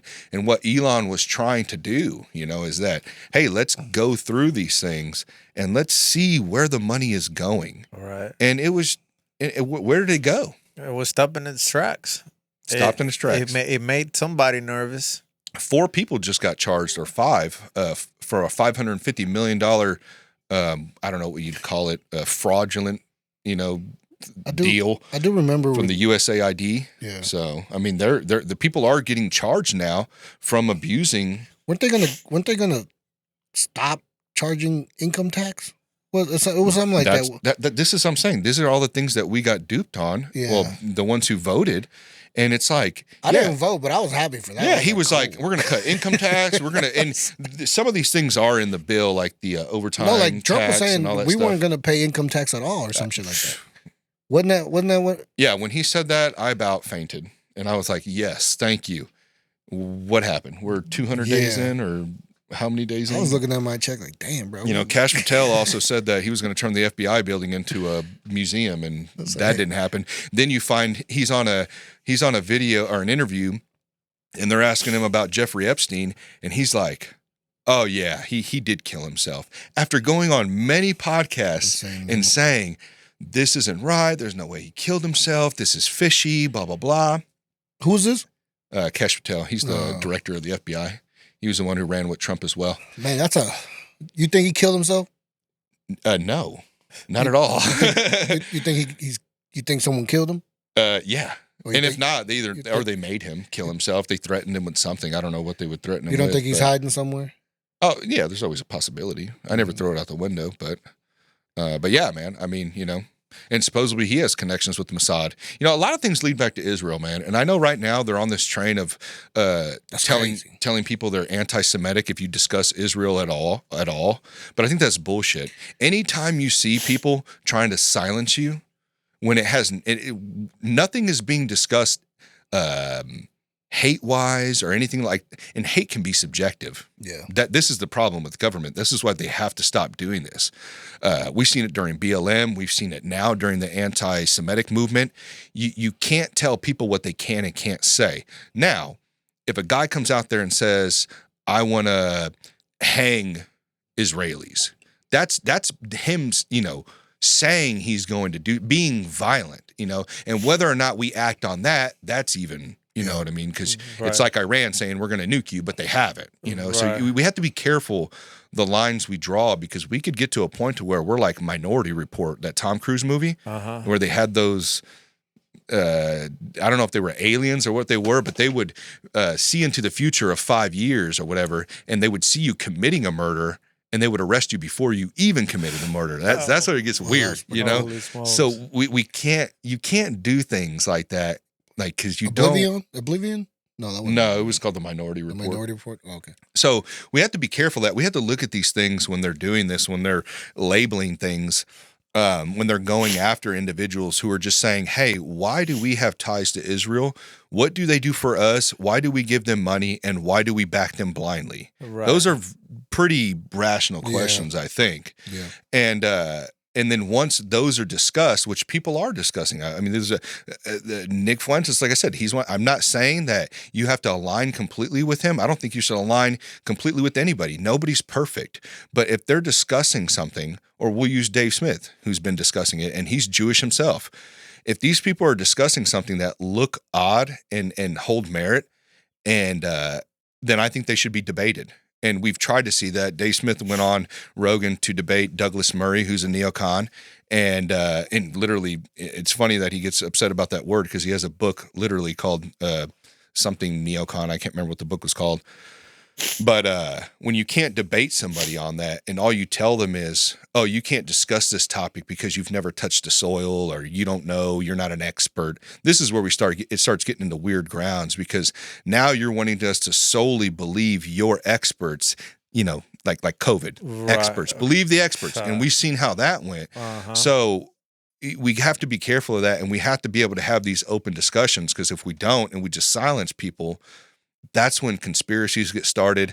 That's when people become more radical because they're not being heard. Stuff like that. Like there's things that come out of that are not good. When really we know communication is everything. So if you're more transparent and we hold these, or we have these conversations, it'll be able to alleviate some of the mysteries or unknowns or what's fact and what's not true. Well, the thing is that transparency would imply to hold people accountable, and I think that some of the people that need to be accountable are probably in power, and that's majority, and that's probably why they're trying to silence those voices. Yeah, right. Yeah, I mean, watch the Tucker Carlson and Ted Cruz interview. Like I said, you will see literally when he pressed him on some basic questions of like, where do you get your fund? Why do you get funding from AIPAC? And, he stumbles over his words and gets all worried. And he's like, why is it your main mission to protect our relationship with Israel and to back them 100%? I mean, he just has no idea. And then reverts back to, in the Bible, it says we must protect the nation of Israel and blah, blah, blah. And you can watch other people that will debate that and explain to them that where it doesn't say that, it meant that they were just supposed to back Abraham or some shit. So like there's these things out there. They're playing on words in order to ultimately get more money. Really that's what they do. And it's just not, it's not looking out for our best interest because now Israel sent a preemptive strike. That's where this all started, like this recent one. Right. I mean, what if I preemptively punched you in the face and then go, hey, can we talk about this? No, you're going to want to punch me right back. You know what I mean? Like, this isn't how this works. Can we go back to negotiations? Yeah. No, you don't do that. You don't preemptively strike someone and then expect to discuss peace. And I get it, man. Like, Iran was supposed to come to the table after 60 days or something like that. And then there was discussions of having, I think that Sunday before they did that preemptive strike, they were supposed to discuss some things. But like we've learned, bombing people does not work, okay? Forcing people does not work. We need to come up with a better solution. That's really what it comes down to. And there's plenty of smart people out there that could have a way better take on that than I could. You just got to find them. You got to follow them and listen to them. Like you were asking me people I listen to. I said Dave Smith, but when it comes to war, I think trying to remember his name. I think it's Scott Horton from antiwar.com. He runs a really good website and exposes a lot of things on there. Like during this Palestine and Israel conflict that everyone was so upset about. Right. Why would you support extremists? Blah blah blah. Why would you support Hamas? Well, a lot of the times these organizations are the outcome of war. Like one, we fund a lot of these people, like the Taliban and stuff like that. We create these organizations, and then when they when they don't support the agenda, then then they become terrorists. Yeah, then they become terrorists. Yeah, or just like us, if you speak up against your government at all, they could label you a terrorist. They could cut you out. Who's the guy from InfoWars? Alex Jones. Yeah. You listen to Alex? Yeah. I got into Not as much. I listen to more Nick Fuentes now. But Yeah. Nick Alex Fuentes. I'm Jones, gonna remember that name. Yeah. I got Check into him out. I got into Alex during the Boston stuff. Yeah, Alex is good, and him and Nick both they don't agree on everything. Like I said, some of Nick's radical views on stuff, being kind of a nationalist, and I don't know if he considers himself a white nationalist, which is weird because I think he's like a quarter Mexican, but and he's a troll too. You got to understand the younger generation is fed up, man. They're fucking and they're outlandish. They are crazy. You know what I mean? Like the way they go about stuff, the trolling, all the stuff they do, like they are Trolling. Yeah, like where they troll you, Okay. like where they kind of fuck with you and, say some radical things to fucking, jab at you, to get you upset. Yeah. But yeah, so, people probably look at him as like some sort of, I don't know, KKK or whatever they want to label him, you know what I mean? But the same thing they did to Alex. They labeled him a fucking crazy conspiracy, right wing, blah, blah, blah. Like they were always, they always give labels because labels, you can isolate people and like get them out the way. If racist, you call somebody a racist right away, you're fucked. You know what I mean? If you let it. I mean, to me, I just blows right past me. But it discredits the message they're trying. Exactly. Yeah, we've seen that a lot. And so these words, man. I mean, they're powerful. To be able to discredit somebody. So we have to be careful of that and go do your own research. Like I said, on anybody I listen to, I don't agree with them 100%. You know what I mean? But they're entitled to their opinion, and there are going to be some things that we align on, that just make sense. Absolutely. So that's how I kind of look at it. But, I think the biggest scare right now is just like this thing getting out of hand. With Iran. With Iran, and what's next? Like you said, they have people probably over here. There's probably going to be some false flag operation. Something's going to get blown up, and it could possibly get us into war. Or attack. I mean, who knows? And 9/11, another 9/11. Yeah. So, well, Iran just made the World Cup, so they might be coming to play here too. Oh, really? Oh, shit. Well, when it comes to sports, everything settles down when it comes to sports. Not too far from White Man Air Force Base. Yeah.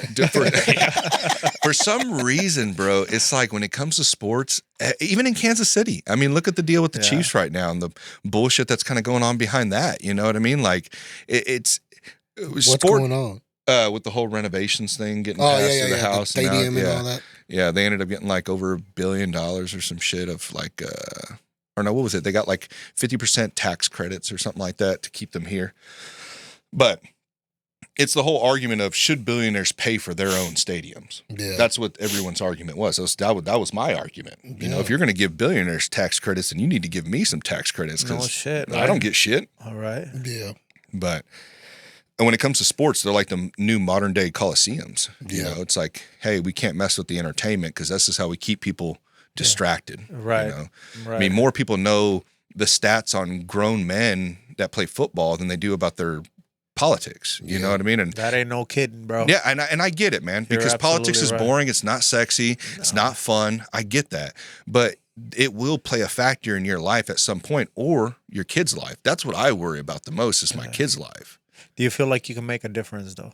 I think the only way to make difference, and I'm at fault of this too, is by getting yourself involved and actually starting in these city council positions and working your way up.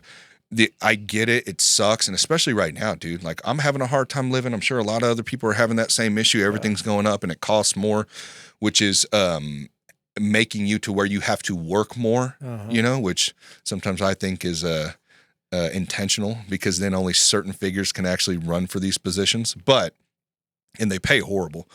But like you got to work your way up through that and hopefully get to a position in like DC to make a change. But I'm not naive, and I do know the system is very corrupt. And a lot of the times when people try to go in to change it, they ultimately get changed like what we're seeing now, or they get booted out. They get outcasted, like what they're doing to Massey and Ron Paul and all them, like they have been doing to a lot of people. That's so wild, man. Yeah. So I think though, just like immigration, you know how we had a mass influx and it stirred up a lot. If we had a mass influx of people that were willing to put our country and our citizens first, and they came into these and ran for these positions, I think we would see something different. But it has to be a collective effort.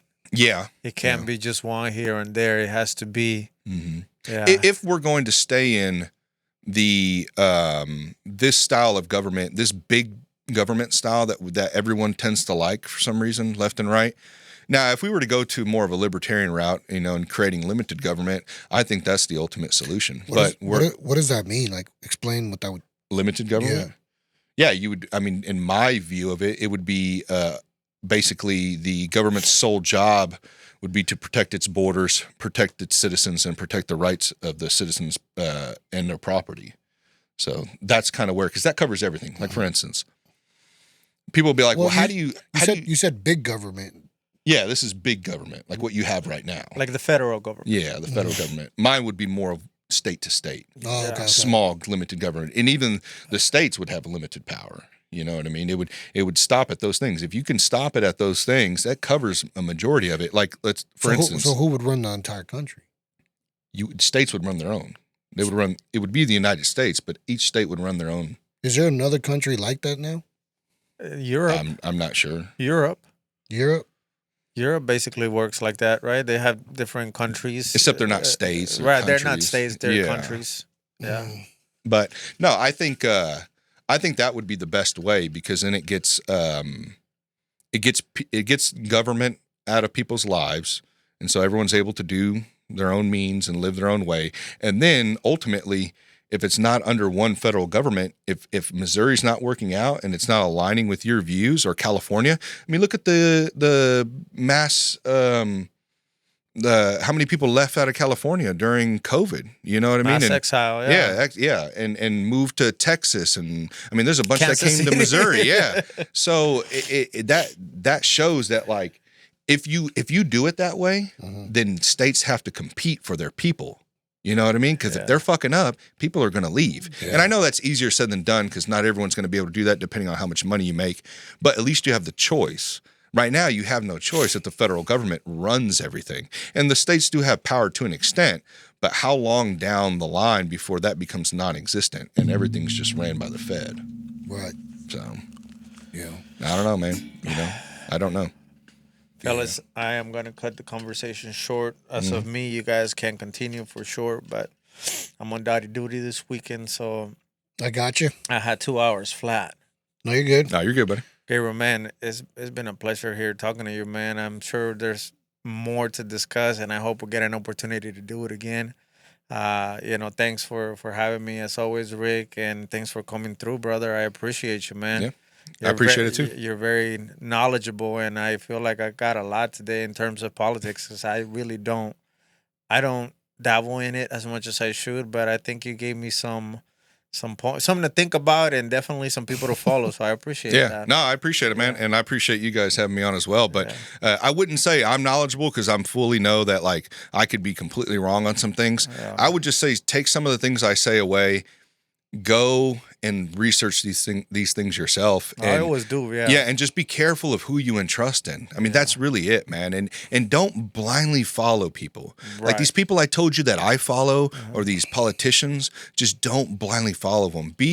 Look at them as what they do on their action rather than their words. Right. I understand at a point we have to entrust in their words at some point. Yeah. But if you start seeing those words not being backed, that's when you got to call them out. Right. You got to fucking switch. After all, they should be. They're supposedly working for us, right? So exactly for the taxpayers. So yeah, for sure, man. So my apologies for stepping out a little earlier, good, guys. Man. I'm gonna leave you guys to it, and I'll catch you guys on the flip side. No, you're good. What do you think, man? You think we're good? Yeah, I mean, it's up to you, man. Your show, whatever you want to go into. I think we covered a lot of it. I mean, the immigration thing, I understand that was definitely was a big one. Nice to meet you, bud. Yeah, come. Let me know, man. I'll have you on my show too. For sure. Yeah. All right, buddy. I'd like to swing by. All right, buddy. All right. Sounds good. I think when it comes to these two topics, man, I just think we got to stop being like, we got to sit down at the table, like I said, and discuss these things. Stop being so hateful for one another. Be compassionate, even with the immigration stuff, man. Be compassionate that these are people's lives.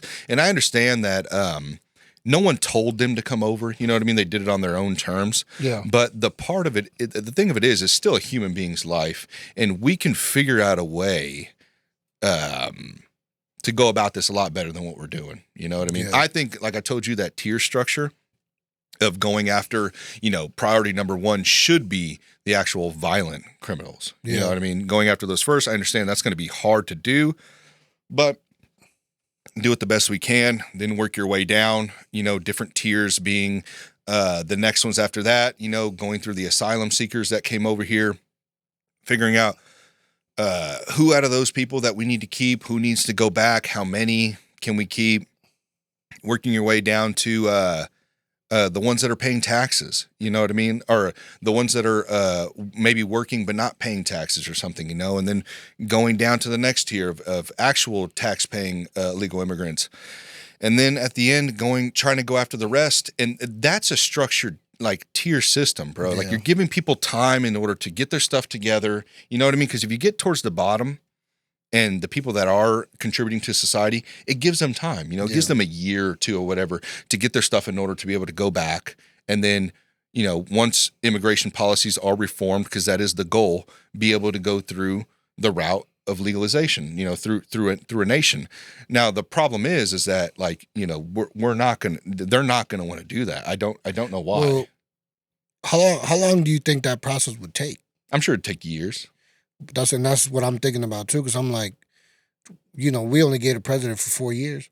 Yeah. And then there's it's a good thing and a bad thing. That's a good thing and a bad thing, but in terms of making stuff like that happen, they sometimes start it, and then the next president comes switches switches it up. Yeah, that's why there's this whole movement, right? The DACA thing. Yeah. It came in, it left, and yeah. Well, I think it's halted right now. Yeah. Yeah. And because I have a lot of friends of mine that were in that program, and that's another reason why a lot of these immigrants that are trying to do things with the things that they're providing are not happy, because you put something on the table, they start using it to do it the right way, and then they take it away, or the process, or it's just a waste of time. Yeah. It's like the process isn't what they promised. No one got their citizenship. They were just sitting there in the waiting list or whatever the fuck. You know what I mean? Oh, yeah. No, I completely agree. And it feeds the problem, even with that. You know what I'm saying? It's just like we have to find solutions that actually work. Yeah. The processes actually have to be completed. And it needs to be a case-by-case thing. Yeah. Yeah, stick to them. You know what I mean? But, I don't know how they figure that out. You know what I mean? I'm hoping that... It's a long process, man. But what's going on right now is only causing controversy. I mean, we've all seen the California videos and stuff like that. And a lot of it, is misinformation, too. We have to remember that as well. I've gone down that rabbit hole of people saying that these things are going on and then finding out that they're not, or it's kind of not what they're saying. So the media has a lot to do with that. Yeah. Well, media and people, dude. I mean, it's easy for someone to grab their phone and do a quick video and then post it, and it goes viral. Yeah.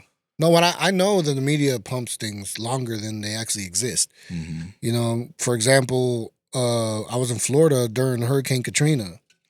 Hurricane Irma.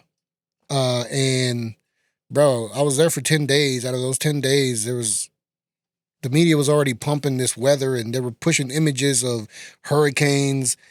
And my mom was calling me while I'm down there, and she's like, "Oh my God, it looks so bad down there. You guys," I'm like, "Bro, it's sunny and cloudy over here. There's not a sign of rain." Yeah. You know what I mean? Yeah. But the media is pumping. And I feel like when it comes to all this, those riots happen one day for a few hours. Right. And we're seeing it for 2, 3, 4 weeks. Oh, yeah. You know what I mean? Yeah.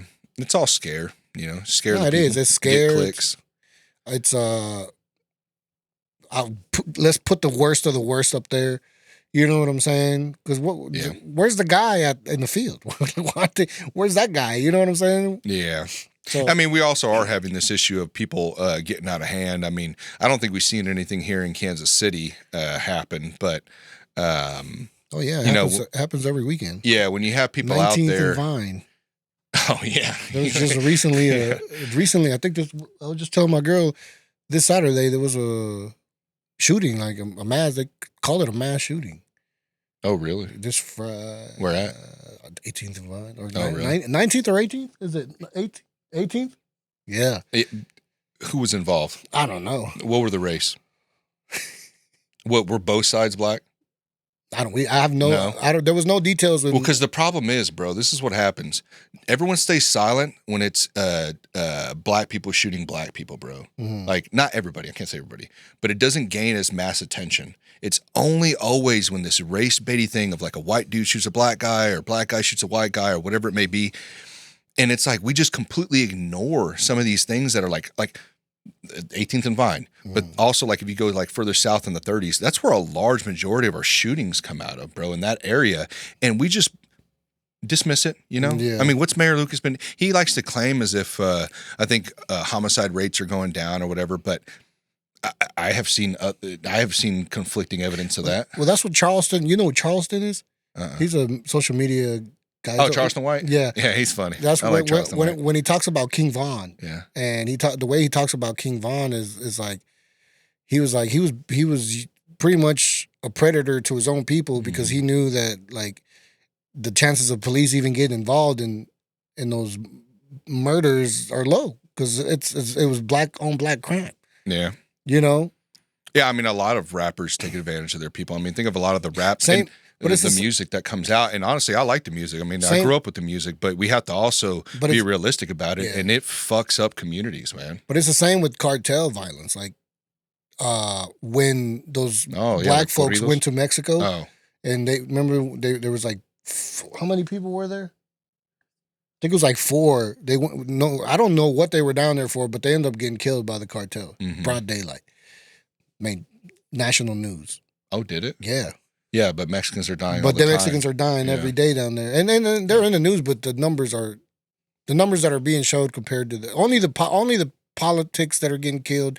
The people that are famous they're the ones that people know about. Yeah, it's whatever sells on. It's whatever's clickbaity on media. You know, it's like whatever gets people all riled up. You know, I mean, more people are going to get riled up if a white dude shoots a black guy or a black dude shoots a white guy than it would 2 white guys shooting each other or 2 black guys shooting each other. That's just, I don't know why it's like that, bro. To be honest, I don't know. I have never, I was when I was younger, I was very like, I want to be Mexican. I'm Mexican. You know what I mean? I wanted to prove that shit just because of how white I was. You know what I mean? Everybody used to fuck with me, bro. That's why I laugh when they say white people are racist, bro. I grew up with Mexicans. I grew up with black people. They just as racist as white people. You know what I mean? Like, there's not this whole narrative on white people being a racist, only race people is insane. But like, and racist is also a watered down word right now. They're definitely watering the shit out of it. Stereotypical more than anything. It's a lot easier to tie racism to a white person than it is to Yeah, for sure. Yeah. Yeah. But I mean, if you want to go to the KKK as them having a history of racism, yeah. But dude, go to Libya. You know what I mean? I mean, there's slave trades in Libya, bro, and they're enslaving their own. There's black people enslaving their own people in Libya. I watched a dude, literally, they had all of them like with their hands duct tape, and they were just fucking stabbing them and shit, bro, and beating them and stuff. Like you, I learned the racial thing by being like having friends that are in different races, especially like dating her. Like I've learned that there are certain things, because I remember when we were dating, I told her, I was like, I can't be too Mexican to be, if I'm going to be in a multicultural relationship. Like, you got to, some of that shit has to go. Right. You know what I'm saying? Because the cultures are different. There's only so much that, like, we can understand about each other. And you have to know how much you could bring to the table and how much you got to give to make that relationship work. Right. You know what I'm saying? And vice versa, being in this country. But isn't there kind of a beauty to that? There is. You're able to work with another. There is, because you're able to learn qualities from a different race that otherwise you would have never known. Yeah. And then you also learn how to respect other people when you actually find these qualities that you would have never thought you would have. Yeah. You know what I'm saying? Yeah. Like my love and respect for a friend of mine, George, was because he offered a lot of qualities that I never expected to get from him. Right. From his race. And that switched everything in my mentality to be like, whoa, we need to give this a chance. Like, you know what I'm saying? But it takes 2 people to have that mentality to make that work. Dude, I always said, man, I wish that I look for the day, and it's goods and bads that come out of this, because I love the beauty of culture. And naturally, when you have mixed kids like me or like my children, I mean, my children are going to be predominantly Mexican because of their mother is full Mexican, but they do have white in them from me. And they come from like I'm not as cultured in the Mexican Yeah, culture. Mexican community, as my wife is. But I teach my children to just treat people as human beings. You know what I mean? Yeah. Like, fuck all that. Like, I got to align with this race because this is what I am. Or hold people to what they do. And that's it. Yeah. Like their actions. Like, what are they living on what you think is right? And if so, then you should back that individual. No matter what color they are. You know what I mean? Because that's just stupid. And then I believe in what we're kind of headed to with, more mixed children being born is that I think at some point, that's probably going to fade out. You know what I mean? This whole alliance to it. But there's a con to that because there's a beauty in full race. Oh, yeah. You know what I mean? Like in a full Mexican individual, because of the culture. Yeah, you know what I mean? So you naturally kind of lose that because we all know they don't speak Spanish anymore. I get shamed for that. Because I have a mixed daughter. Yeah, but don't be shamed because of it, man. I'm not ashamed. I say I get shamed for it. No. I'm not sorry. ashamed. I'm not ashamed. Yeah, don't feel bad because other people, nah, dude, live your life the way you want it, man. All that matters is that you're bringing into this world, contributing members to society. One of the things I always said, I was like, man, every time I thought about dating a Mexican woman, she just reminded me of my cousins. I was like, fuck that, bro. Like, at least I know my girl ain't my cousin. That's funny, dude. Yeah, you ain't lying.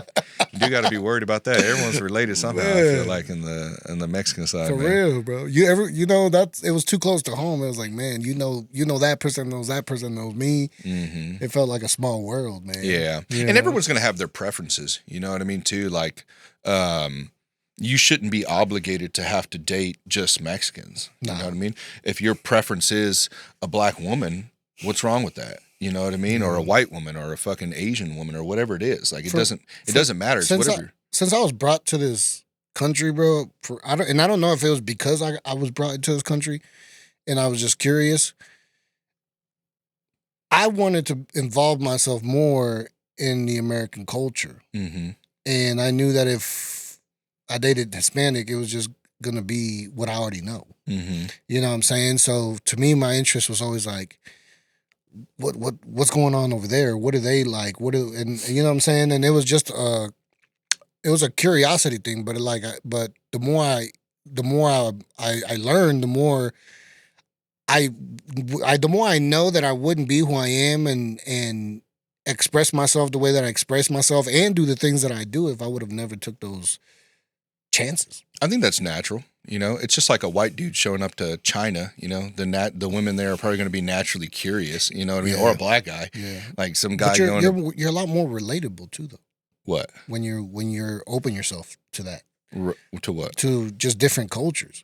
Oh, yeah. You know what I'm saying? I think it's good to immerse yourself. Yeah. But I also respect people who don't want to. Like, if you want to have an all-black family or an all-white family or an all-Mexican family, I respect that too, man. Because I'm not here to tell you how to live, exactly. Bro. Like, we only have one fucking life. Yeah. One. Live it the way you want. Don't worry about the pressure from society to be... if you don't date a black man doesn't date a black woman, he's not black enough, or vice versa, or a Mexican dating a Mexican, he's not Mexican. You know what I mean? Like, go out and enjoy life the way you want it, bro. Don't worry about everybody else. They're not going to be there through your toughest times. They're not going to be next to your deathbed when you die. Like, all they are is jealous or just hating or whatever it may be, or want to control, because they have no control. What do you identify more? Me? Like what side? Probably my Mexican side. Yeah. Yeah.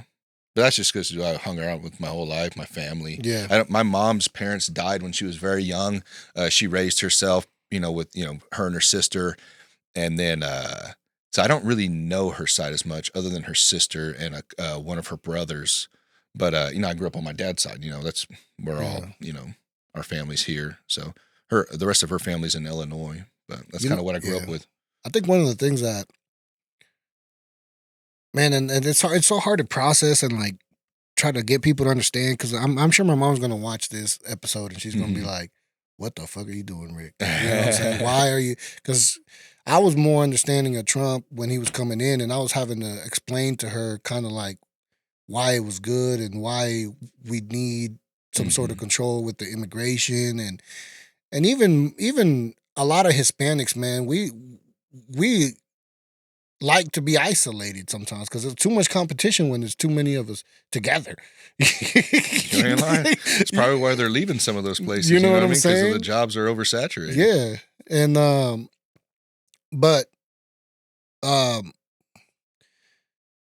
the hard part is the emotional part. Mm-hmm. Like you said earlier, what'd you say? Subjective, but it's the emotional part because when people like my mom hear anything that has to do anti-immigrant, her response is always emotional, not logical. Right. It's just emotional, and it's really hard to like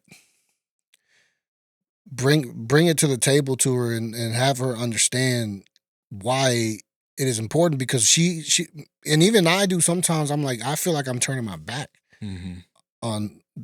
I can't forget where I came from and how I got here, but it's a really difficult thing for people like her and me to start learning and understanding this side. Yeah, I mean, you have to understand too, from a woman's perspective, they're naturally going to be very emotional creatures. They are the yin to our yang. You know what I mean? Because we are supposed to be as men more. I don't know what word you'd use. You know, just more. We're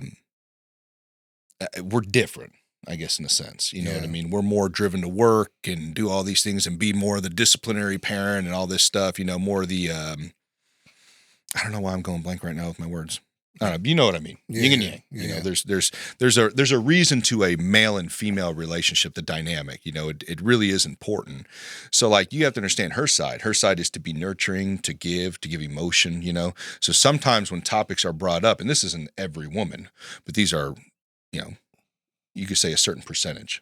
And she's going to think of it more from an emotional standpoint because that's how her biological makeup is wired. Yeah. You know what I mean? Then more of the and saying logical doesn't mean that your mother's not smart. It just means that she's not using that side in order to break down that topic. You know what I mean? Yeah. Because she's more looking at the people that it's happening to, which I think we should. Yeah. You know, this is why men and women are so important because there are good things that come from both sides and that one may not see and the other may, and vice versa. You know, we have to tap into that and we have to be able to recognize that because just like this immigration thing, like we've said multiple times, we can discuss the issue and find a solution and be compassionate at the same time. Yeah. You know, rather than being hateful. But right now, it takes a hell of a leader to do that, though. Yeah. Yeah. And really, we just need to stop relying on leaders and need to start doing that with ourselves. You brought up Charleston White. He talks about it a lot of the time for the Black community. You know, instead of waiting on this leader that's going to come save you, they need to do it for themselves, you know. And I'm not saying that's going to be easy by any chance, you know what I mean? And I'm not even going to say I completely agree with everything Charleston White says. No. He kind of reminds me of the Black version of Nick Fuentes, you know what I mean? Like there's not very many things that there's not everything I'm going to believe on what they say. But man, they say a lot of good stuff though. You know what I mean? That makes sense. Yeah. You know, that kind of gets you thinking. That goes against the grain. Just stuff needs to be said. Mm-hmm. You know? Yeah, I mean, he's on TikTok a lot. I see a lot of his stuff pop up and, you know, I mean, I get it, man. You know, I understand. And the frustration from that side, you know, it's just, there's frustrations everywhere, man. You know, and really what it's coming down to is that we've got a boot on the back of the tax-paying, you know, citizens' neck, and they're not letting up, dude. Yeah. You know, and I'm not here to boo-hoo and say how horrible it is in America because I'm very appreciative of what we have here, and I don't want to be anywhere else. But at the same time, we still have to discuss these things that are not right. Yeah, it's not horrible. You know, because it's a slow drip, bro.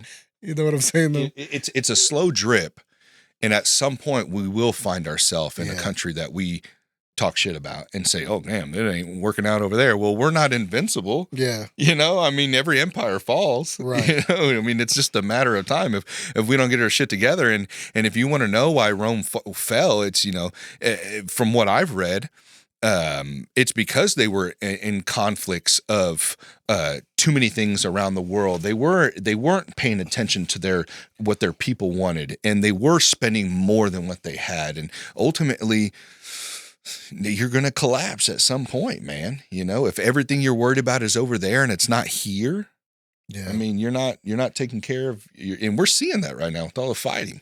Yeah. You know? Yeah, yeah. I've always felt like. I mean, I agree, man. I don't know what libertarian is or anything, but Look into it. I've always wondered how in the hell can we be putting so much money into something over there, and the investment within ourselves is not even visible. Yeah. You know what I'm saying? It's not even visible. It's I mean, really, with even with our business, like. But I mean, I don't understand business enough to be like, why can't we just build the cars here? Why can't we just bring everything in house? the same reasons why they want illegal immigrants to run the farms. It's cheaper. Cheaper. Yeah. Yeah. Same reason why. They exploit, bro. Every country does it. They exploit cheap labor. We do it. These mics right here, these are fucking clothes. Yeah. It's all built off the backs of cheap labor. Yeah. And unfortunately, that's the government's fault because of that. It's not anybody else's. It's the government's fault. If the market were so free, let's bring on a concept. Mhm. Okay. We have an immigration issue, right? What if we created a plant where only immigrants could work for the wage that they put out, right? Mhm. But they had to. That was the thing that you had to do in order to go through the process, right? That means that we can bring a company that we have in China down here and allow immigrants to come and work for a lower wage than citizens Mhm. and still keep the jobs in America and still be able to provide some sort of solution for immigrants. I don't think you have to create a plant. I think you just need to create a better way for them to come over here so that way they can't be abused like that financially, to where they know that you have no one to run to because you're not from here, so they can pay you $2 per strawberry carton that you pick. Yeah. You know what I mean? Like, But the thing is, like, they're not gonna, that's the food industry is going to have to change if we're eliminating immigrants completely. it will change Because naturally. the pricing is going to have to Yeah. change. People, like I said earlier, people will stop buying strawberries Yeah. because they're going to be $15 a cart. And then when companies realize, oh shit, no one's buying these, we have to somehow get the price down for them to buy them. And the only place for them to be able to cut that is going to be in their own profit. And I'm for businesses running their businesses any way they want. But we know a lot of them are greedy. We know a lot of them are trying to rake in 30, 40% of these. I mean, in construction, some of these subcontractors that I know of that are gaining that are getting 30 to 40% of profit off their jobs is insane, bro. I mean, that's insane. And like I said, I've seen it, bro. I've seen these minority contractors. I used to work for, I'm not going to name the company, but I used to work for a painting company and their cut was 60%. And I was a PM. Mm-hmm. I was a project. The reason I left, or the reason I left that place, bro, was because I couldn't convince painters to come paint for me. The only people that were doing it were immigrants that had somehow legalized their company and enough for me to be like, okay, you got everything I need, and they were the only people willing to do it. Mm-hmm. But there was a time where I was like, I need someone that could speak English, because it was a waste of it was a waste of my time to have to go and translate for all of my painters. Now, Right. at some point in the summer, I had over 16 crews, peak summer, and I couldn't be at 16 jobs every day. You know what I'm saying? So I was like, I need people that could speak English, and I solely focused on trying to get people that spoke English, and bro, it was damn near too impossible to get people. I could get people to come interview, but once they saw how the breakdown and the percentages, and they were like, bro, how am I going to make money? I agree. And I was like, that's when I was like, I need to study these guys. How are they making money? Mm-hmm. If they are. The guys that were actually taking the jobs, the guys that didn't speak English. I don't know, man. Do you know what I'm saying? Well, I mean, everybody doesn't have a problem with immigration until it affects their work. You know what I mean? Like no one cares until it affects your field of work. Yeah. So everything's out of sight, out of mind, you know? Yeah. And I mean, like you said, I've seen these. I mean, how many fucking phone calls were you getting probably from superintendents that were like, hey dude, you need to tell them this and that. I'm sure your phone was blowing up, bro. You know what I mean? Bro. And you know, sadly, in construction, this is a case, you know, to discuss, because in construction, that's what you're seeing. You're seeing that when we're being able to take advantage, these companies are taking advantage of illegal immigrant labor, and they're able to outbid the market because they can bid Lower. cheaper, Yeah. you know, and it's putting a lot of people out of work. The unions are completely against it, you know, completely against it. That's why a lot of their work, they have to go through government work, which I mean, that's a whole discussion in itself, but that's the only way they can survive, you know, because the residential market and even the commercial market that's not, what am I thinking of here? Like government contracts, you know what I mean? Like not done with the city. That doesn't require like, you know, all these stipulations, you know, certified payroll, all that type stuff.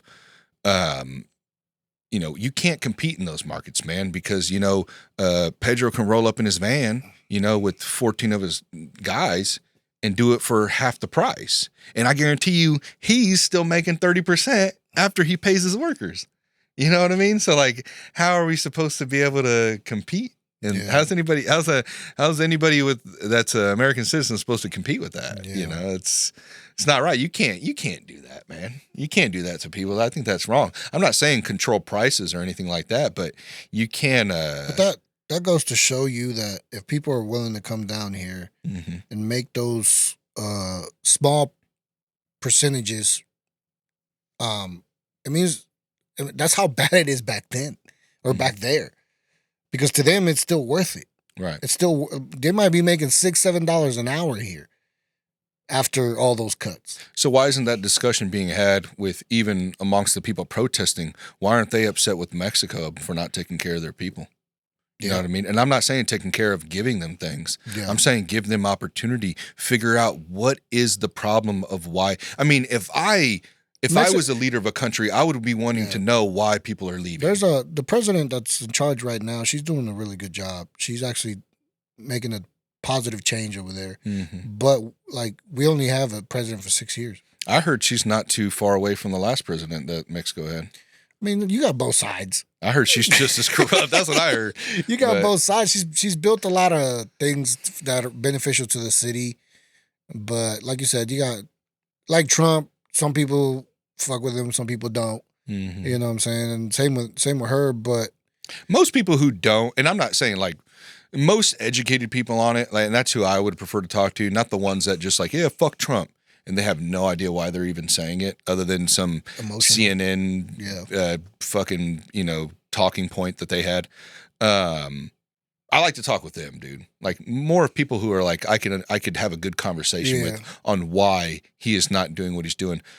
Or even, you know, the other side too, you know, pointing out on the Democratic side or Democrat side and discussing their goods and bads as well. You know, but I mean, really, we just need to get rid of the parties. You know, that's what's and vote on people for, you know, being good for the country instead of good for a party. Yeah, but that won't happen. I don't think it ever will. Yeah. Hopefully we don't blow each other up. That's what I'm more worried about right now. Have you looked into YouTube, dude, on some of the like surviving a nuclear disaster?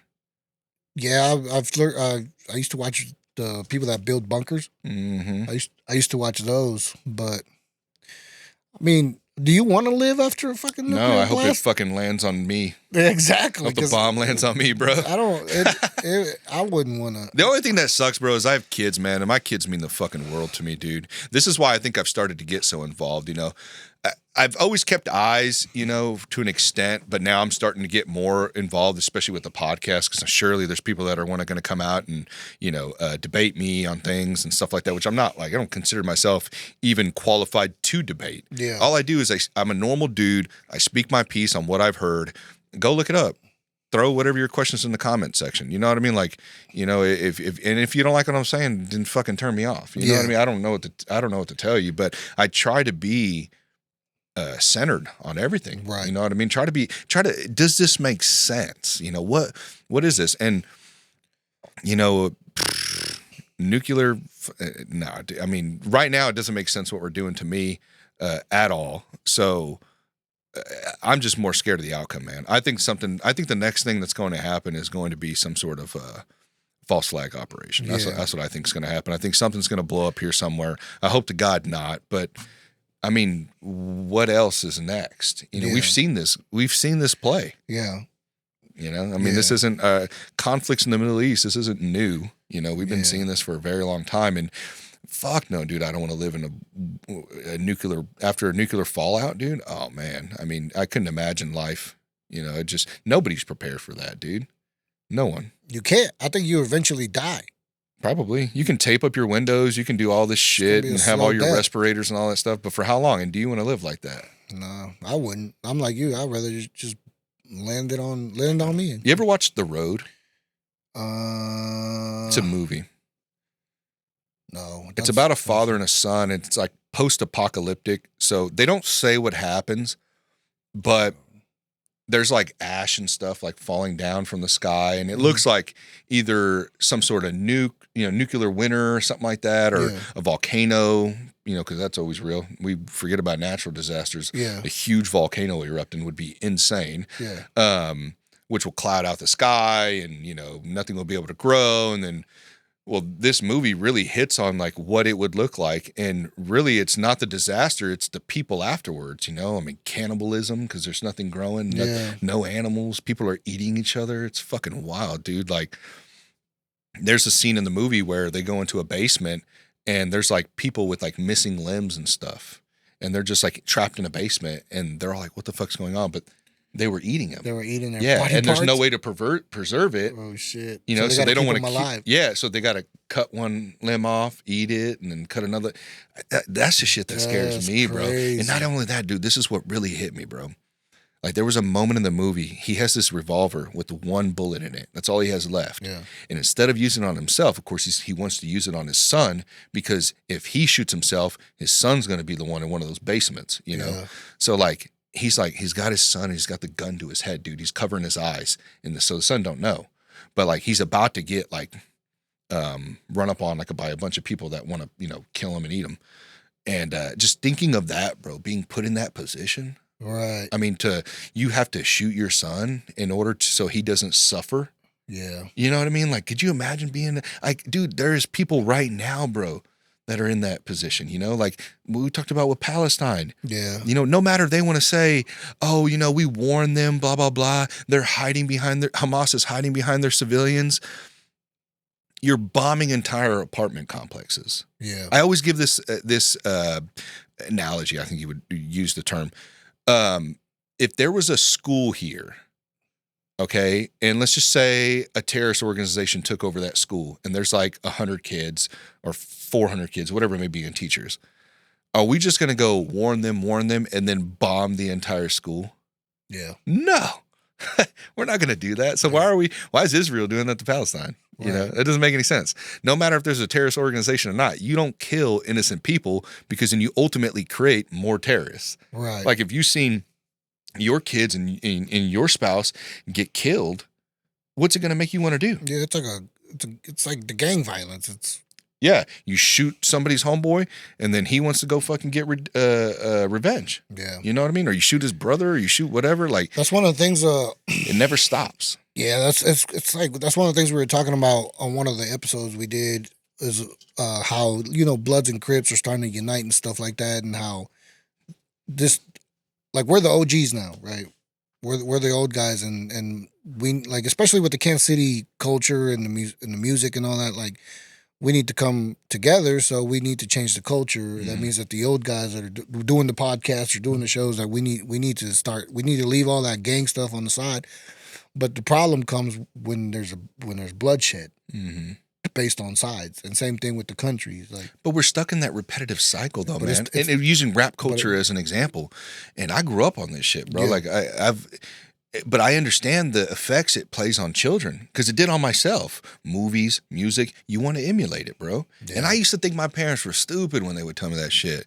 Oh man, don't be listening to all that shit. Don't be watching that shit, because you're going to try to be it. And I used to think, man, I don't know what they're talking about, blah, blah.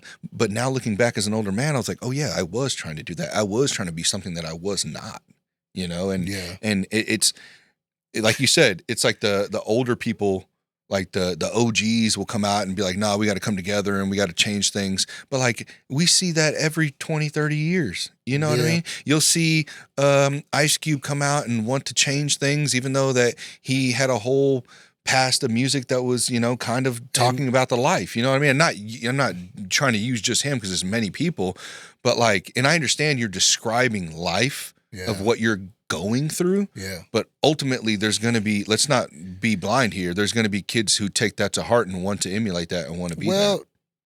I mean, we got to also take in consideration that, you know, hip hop was coming in. It was a new wave of music people weren't used to. Before then, it was disco. It was classic love shit. This is like a whole new wave of music that, which I wish we'd go back to. Yeah, me too. I like the classics, but where's Key Sweat at, man? Where's the next Key Sweat? But none of them knew what they were doing back then, and they didn't know the impact that it was going to make. During that time, they're expressing themselves, but it's like how long do you carry that once you realize that it's an influence? You know what I'm saying? Well, money's going to corrupt you because you're not going to want to stop making money. Exactly. You know, and that's going to keep you driven. And you're tied to these big record label companies who they say they front load you a bunch of money. No, but then they expect you to pay it back by creating songs and cutting albums. Yeah, and they tell you got to talk about this. Oh, I'm sure. No, they do. Like Future, for example, makes nothing but music about women and drugs. Mm-hmm. I'm pretty sure this dude's not doing all the perks that he says that he's doing. Probably not. You know what I'm probably saying? Be in jail. And that's where kids like Tentacion or whatever, and there's another guy. Juice World. Like all those guys are Juice World overdose on perks because of the influence that all these songs or artists prior to him. Right. You know what I'm saying? And now we have a perk problem. Yeah. I remember growing up, I didn't even know what a perk was. Yeah. You know what I'm saying? I've never taken one. I have no idea. And I've done some drugs, but not all I knew was crack, cocaine, and weed. That was what I and like just this new wave of rap taught me all about perks. Yeah. Or like even in the Mexican community, bro, like with corridos, you know, and coke and meth and shit, you know, taking bumps and stuff like that, you know, and the you know what's crazy? My dad told me that when he was in Mexico, cocaine was not even a problem over there for him. It wasn't until he came to America. Really? He said the cocaine culture down here was way bigger than it was over there. Well, I mean, didn't the corrido culture come out of America? Yeah, it wasn't necessarily out of Mexico, right? I think as far as like the actual addicts, you know what I'm saying? Because he said he didn't have it wasn't a thing to drink and go do cocaine over there. He didn't have that circle until he came down here, and it's like at this point, like I had a conversation with my homie John, and he was like, bro, it's just part of the culture. I was like, bro, that's not a good thing that we should be making part of the culture. Like, we shouldn't be proud of that. But how do you change? Yeah, I mean, you know what I mean? For sure. But you know how catchy the songs are. You know, we're all guilty of that. It's the thing is like, you know, people are proud of something. And like Chapo, they're proud because some people look at Chapo like he helped out the community that he lived around more than the government did. Mm-hmm. You know what I'm saying? And they idolize these people like they idolize Italian mobsters. You know what I'm saying? And they just become something that people become proud of. And now, if you live in a certain demographic, like that's your saint. Mm-hmm. You know what I'm saying? You're proud of that, so you represent it. It's part of the culture. Yeah, and it's probably hard for people to look up to more positive, influential people. You know what I mean? Because, you know, when you're young, man, I mean, you like to... Yeah, you like to be edgy. Yeah. You want to be edgy. You like bro. the That's danger. What it is. And you want to be... If you're doing what they're doing, like you want to be socialized with that. Yeah. You know, I think it's more creating more positive, influential figures that also are entertaining too. That's one of the things I've always wondered. Because we could lead them to Christian rap, but nobody likes listening to Christian rap. Apparently, that's one of the things I always wondered how. Because like I said, I grew up here. I have white friends. Mm-hmm. My white friends never in their mind had gang mentality, right? Probably depending on the area they come from. Here, okay. You know what I'm saying? I mean, there's areas in here too that could potentially promote that. But what I'm saying, like, for example, my friend Blake, straight as an arrow, bro, not a damn street aspect of him or to him. And and me, since I was a little kid, because I come from El Barrio, I know what graffiti and what it is and whatever the fuck. Mm-hmm. I always had that mentality like you. I knew that if I wore certain pants, it meant something. If I shaved my head, I knew it meant something. Mm-hmm. But I was just like, how is it that like he's not affected by that? Like, you know what I'm saying? Like, Yeah, I mean, not growing up in the area or around certain people, you know, because it's not even us. It's also like Philippines. It's all taught, you know. Asians. They have their own thing. Yeah, yeah. It's almost like a minority thing. Yeah. Well, yeah, it also depends, man, you know. There's different dynamics to different races, you know. I mean, I'm sure they have their own, you know, do's and don'ts, you know what I mean? You go to some small town in some small coal mining town in West Virginia, you know, some shit, like they probably have their own way of life there, you know what I mean? Their own struggles. Like you could say KKK is a gang type. Yeah, yeah. You know? Yeah, or what are they called in the Aryan whatever, those type people? Yeah. Yeah. So I mean, they all have. It's just different, man. I mean, it also depends on where you come from. You know what type of family dynamic, what type of area. You know. Yeah. It all plays a factor. But no, that is a big one though, man. I wish more people would focus on the music stuff because that shit is killing a lot of people, man. I've always. I don't think we should regulate it. I think we should be able to let people be creative. I just think we need to be more homes need to be cautious of what their kids are doing. You know, and that's a hard battle. Yeah, as a musician, I always used to wonder what was going on back then when they were making when the popular radio song was about love compared to now. Oh yeah, you know what I'm saying? Like what changed? What like Boys to Men, New Edition, all that type shit. Nah, like some fucking Unchained Melody type shit. Unchained Melody? What do you mean? You don't know what that song is? You don't know? Who's it by? If I heard it, I don't know names. I'm the Righteous Brothers. That's probably like a 60s. The Righteous Brothers? I think that's a 60s. Oh, you're talking about like 70s soul music and all that shit? Yeah, like just how... I mean, obviously they didn't have... Some Isley Brothers type stuff? Fucking Facebook and Instagram and Snapchat to be influenced by. But what I'm saying is like... Well, that music was different. You got to remember at that time period, that's more like oldies. You know what I mean? Like it was a different vibe back then, you know? Like different... I kind of wish it was like that. Oh, dude, I love oldies. Yeah. The first time I went to Mexico, bro, I think I said this on your podcast. The romanticism in our town is huge. Like people still go outside to the local. They call it like a kiosco, which is basically like a plaza that's in the middle of the small town. Where you go meet girls and stuff. And these people are sitting and eating in their own little corner, having their own little romantic. Date. I mean, there was one point where we drove by and there was a couple breaking up. Like you could tell the guy was fucking begging her. Yeah, I told my dad, I was like, you don't see that in America out in public. Like, yeah, that's like a Mexico thing, isn't it? Because I've heard that before. Like I've got buddies from different, like I can't remember who told me. I don't think it was my brother-in-law. May have been him, but I think he was in. I want to say Michoacan. But like they had somewhere where like they had like we called it a plaza where they would go and they'd get all dressed up and shit. Well, I mean, you know, dressed up to an extent, you know, and go down and find girls. You know what I mean? Yeah, you don't really. I guess you see it here. I mean, you go to a club, a bar. I guess I don't know. Yeah, might be the same thing. I've never been to one, so I don't know the difference. Yeah, I've been to a club. I've never been to like what you're talking about in Mexico to be able to meet and be romantic and take a date out and you know. Yeah, it was just a place to go to. Yeah. You know, because all the taco guys are there, and but yeah, man. No, but I think we're going on 2 hours and a half. No, you're good, man. Close to 3, man. Appreciate you having me on. Thank you for coming, man. It was a fucking long time coming. Yeah. Yeah, sorry about that. That was my fault. No, you're good. I'm fucking super sorry, man. No, you're good. I was like, man, this guy. But that was my fault. For anyone who wants to know more about Gabriel, go to Bring About Podcast on Instagram. Go subscribe to him on YouTube. The guy's got a lot of interesting guests, a lot of variety of guests. I definitely recommend this podcast if you're in the local scene, and go check him out, man.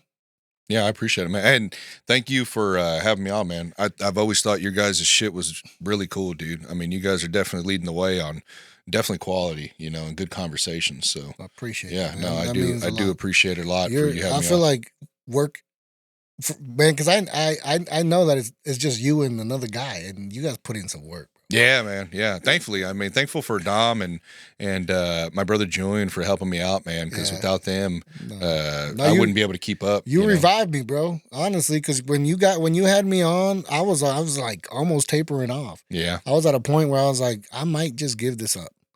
And Oh, trust me, and I'm then floating in and out. and then for whatever reason you decided to put me on, that was enough for me to be like, fuck no, I'm barely getting started. What the fuck am I doing?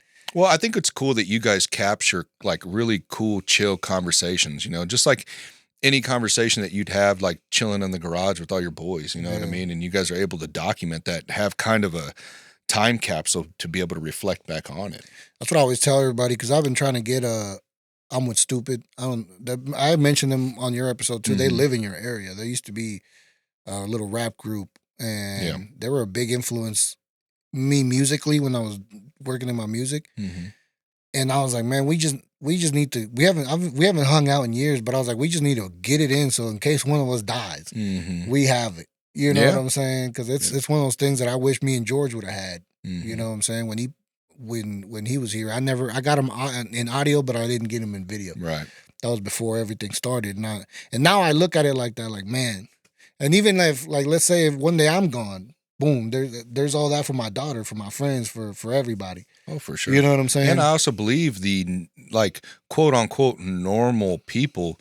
Like, I want to see more of those conversations. You know what I mean? Because there's more of us. Yeah. Stop blindly following these blue check marks, man, and looking up to them as if they're gods, dude. Yeah. Like, go and listen to some people that you actually probably have some relation to, especially in your area, dude. Yeah. That's one thing I'm biggest on. I'm not one of those guys that's always out there like, oh, support local. But I do think that is good. You know what I mean? And to the people who are pushing that, more power to you. Like there's more, you have more common interest with people in your area than you do listening to some podcasts out in California or Texas or whatever it may be, New York. Like, start looking into local and listening to some of these conversations. And this whole thing of, oh, well, they're so long, blah, blah, blah. It's like, man, break them up. Do it like you would a book, 15 pages a day. Listen to 30 minutes a day of a podcast, But Spotify, YouTube, it all tracks where you last left off at, I guarantee you, whether it be your episodes or my episodes or any of the other great podcasts out there, man, and there's a bunch now popping up, you're going to hear something in there that, you relate to, or maybe can help you change some things about yourself and what you're doing for a positive, or a way to navigate a situation, maybe in your relationship or being a father or mother or whatever it may, or just a human being, and you can get those just because you're like, oh man, it's just these two guys that I already know, they're having a conversation, so I'm not going to learn anything out of it. I guarantee you'd be surprised. Yeah, no, I definitely like, me clicking on that last one you did with what was her name? The lady with Daniel's mom. Daniel committed suicide. The one I told you. Oh, Rossi. Yeah, Rossi. Like, I didn't even know Rossi. I knew Daniel because, like I said, I worked with my dad. He came in after I left, and I remember my dad talking very highly of him because he grew up without a father, and the kid was a very straight arrow kid. Right. Very hard worker. And I remember my dad talking to me about him proudly, like he was really proud of this kid. You know what I'm saying? And then year goes by and then he tells me the news. He's like, remember that kid I was telling you about? He died, man. And my dad cried, bro. Yeah, so like it hit him pretty hard. And then, like I said, I didn't know who she was, bro. I just clicked on it because I saw the reel and I saw that it was a pretty emotionally intense episode. Right. And I like stuff like that. I like testimonies. Right. That's what I love. You know what I'm saying? The political stuff, I need to learn on it, but my passion is the testimonies. Right. And well, you can easily put yourself in her shoes, I'm sure. Like, what if you lost a kid to that? Yeah, no, and how would you be able to deal with it and cope with it? And or I tell people the signs that she discussed, that she didn't see at the moment, and now she reflects back and she's like, man, I wish I could have done this and this, which I told her in the episode, you can't hold yourself guilty to, you know what I mean? But I get it though. It's like, I would have done the same thing to myself. No, like listening to her talk about when he walked by her and she didn't even know anything was that he has a wrong. gun. Yeah. It made me really think about my daughter, and because she's dealing through some mental. She's 13, so she's right in that stage where it starts. Yeah. You know what I'm 13, saying? 14. Yeah. My daughter's 14, so I feel you. And we know because we live so far apart. Sometimes as a father, I'm like, fuck. Like, there's so much time that I probably need to be there that I can't. Even if even through the phone, it's just not enough. And, No, it's not. And it puts a great fear in me because I've had conversations with her where I put that responsibility on her too because I'm like, look, I need you. I need you here because if you're not here, I don't know if I can be here. Right. Like I need you here because I remember my mom telling me that, and that used to make me think differently about committing stuff like that. You know what I'm saying? Because it made me realize that I'm gonna hurt the hell out of them. You know, but one of the things that I feel like I had was a younger brother, and I feel like.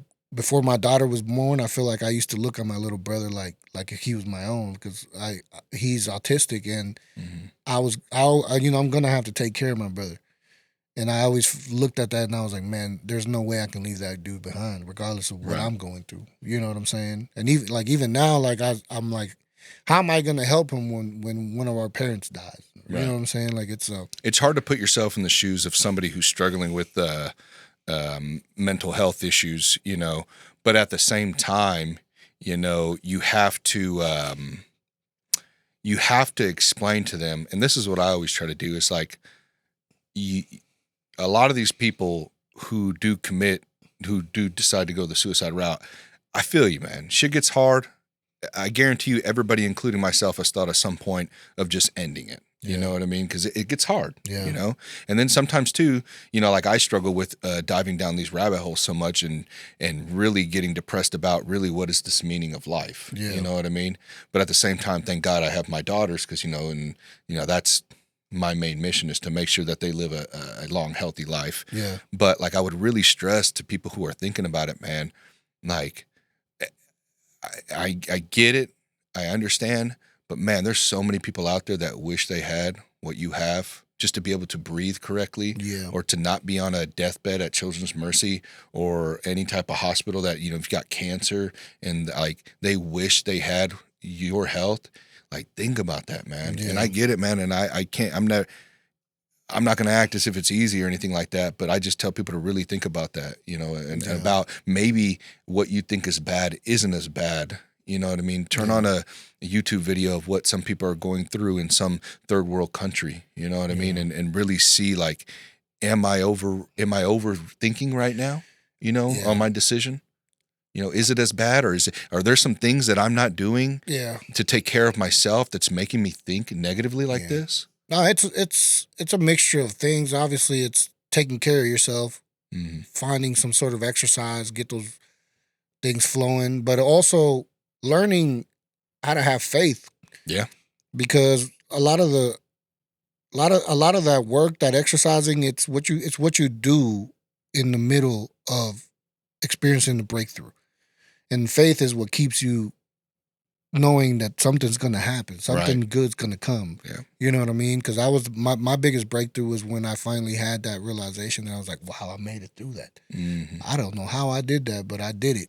You know what I mean? And throughout life, you go through it, and you start to learn. Your faith becomes so strong that the things that made you depressed no longer make you depressed. Or you know how to deal with that hardship now to where you don't allow yourself to fall so deep. But when you're in that younger stage, you know, early 16s and early 20s, I struggled with depression almost up to my 30s, bro. You know, I'm talking about I had a gun in my mouth at 28. You know what I'm saying? Oh, I understand. But one of the things I learned about it all is the faith. I had to teach myself to just tell myself that something good was going to happen and just wait it. Wait it until that tunnel showed. Wait on it. No, for sure. That tomorrow's a new day. Tomorrow could be different, you know? Yeah. And teach yourself to just worry about that day. Yeah. Just worry about that day. One of the things my mom told me, she was like, this is all you can control is what you can touch. You can't control anyone else. You can't control what's happening tomorrow. If you can change it with your hands, that's all you can change. And also when you're a kid too, that, I try to express to kids. I was on that Handyman's podcast, and he had his nephew there, and we were kind of talking when he had to walk to go do something. And I was just telling him, man, I was like, hey, dude, I'm going to cut it real simple, man. Whatever you think is cool, whoever you think is cool, ain't going to fucking matter when you graduate. Yeah. I'm telling you, most of the people you're going to talk to in high school, you're going to maybe know one or two of them when you graduate. All this shit doesn't matter. Just go through the motions, try to make friends who appreciate you, ignore all the rumors and the bullshit, and just take care of yourself, work towards bettering your life for when you get out of here. And I know that's hard to think about right now, but trust me, that should be priority number one, is setting up your life, because that's kind of in the system that we're in. By the time you hit 18, if you don't have a good family that's going to be able to like back you, or, you have some people don't have some families don't have the, what do I call it? The luxury of having the finances to be able to, keep you at home, you know what I mean? Or to be able to help invest in a business for you, or your first car, or whatever it may be. So if you don't have these things, you really have to dial in and figure out what you want to do and not get lost in this whole high school bullshit. Yeah. But it's easier said than done, because we've been through it, and we know how important, all that is at that time. But, it's not, and it's getting even worse now, with them being able to still continually poke at you through that phone. Yeah. You got to put the phones down. Yeah. Ultimately. So, the Ozone, started with me and my friend George, and George I didn't know at the time, but he had severe depression, or severe bipolar, something like that. It was something big. Yeah. And I always knew that something was wrong, because he would disappear for 3-4 months at a time. No. And he would change in that time. He wouldn't work out. He was always genetically gifted, like big guy. At some point, I thought he was injecting something or something. You know what I'm saying? Because he would just like bounce back. But he has African genetics. Boom. You know what I'm saying? But later, after he passed away, his wife explained to me that he was actually diagnosed. Oh, is that the black dude that you interviewed? No, he never was in my. He wasn't? No. The big dude? Kiefer. Oh, that's a different guy? That was a different guy. Oh, okay. Yeah. No. Because that dude was pretty. Yeah, he was pretty big. I thought you were talking about him. Okay. No, George never made it on video. I have a podcast with him, but we never put it out. Oh, okay.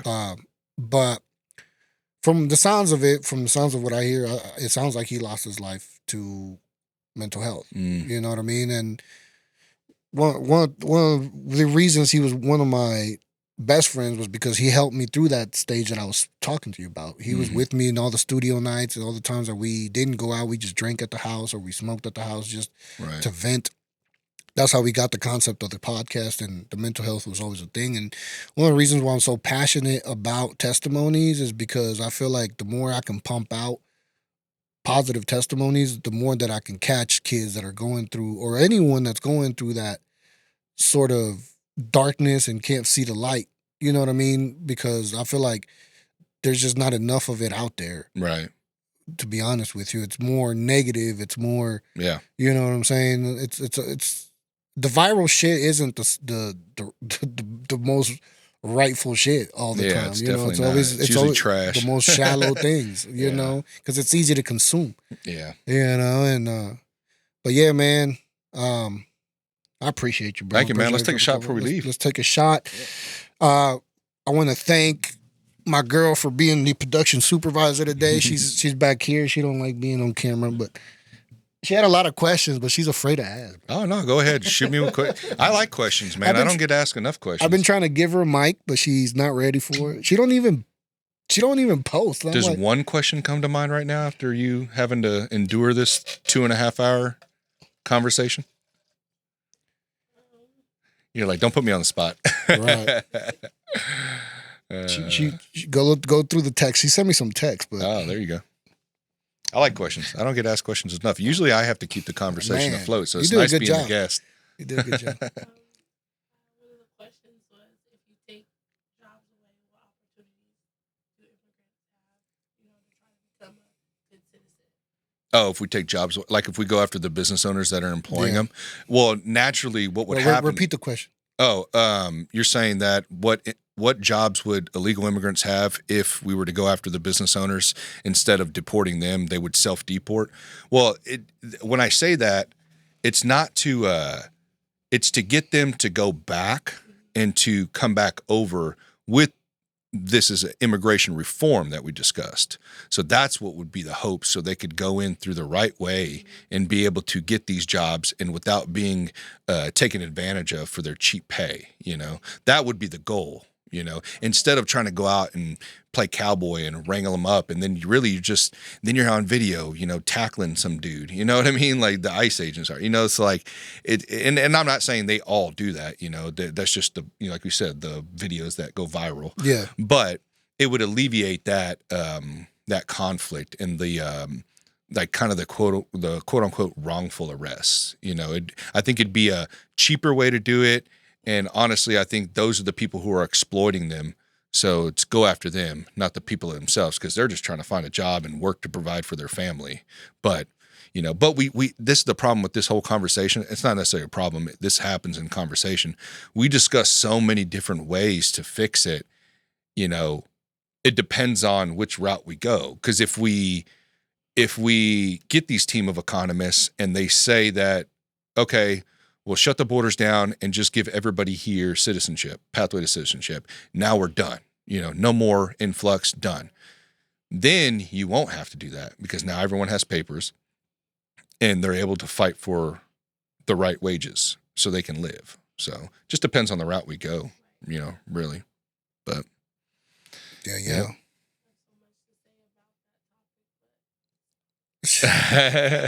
She's got it's a difficult topic, difficult, and who knows what the right answer is? Nobody does. I don't know. You guys don't know. I mean, we don't know what the outcome would be. Do we naturally want people to be successful and be able to have a pathway to be able to have a family? Yeah, but we're also a nation with laws as well. We got to be able to, back those, and implement those.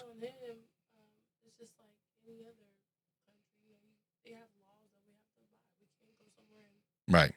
And there's mass protests right now in Mexico from the Central Americans that came up. There is. And also, there's a good question. How the hell did all those people even get there? They had to go through two borders. Yeah. So somebody allowed them to get up there, and that's fucked up. And, honestly, I know people want to say like they're not going to affect anything, but I can guarantee you they do affect if you go and talk to people, there's going to be certain areas of work where it really does affect them.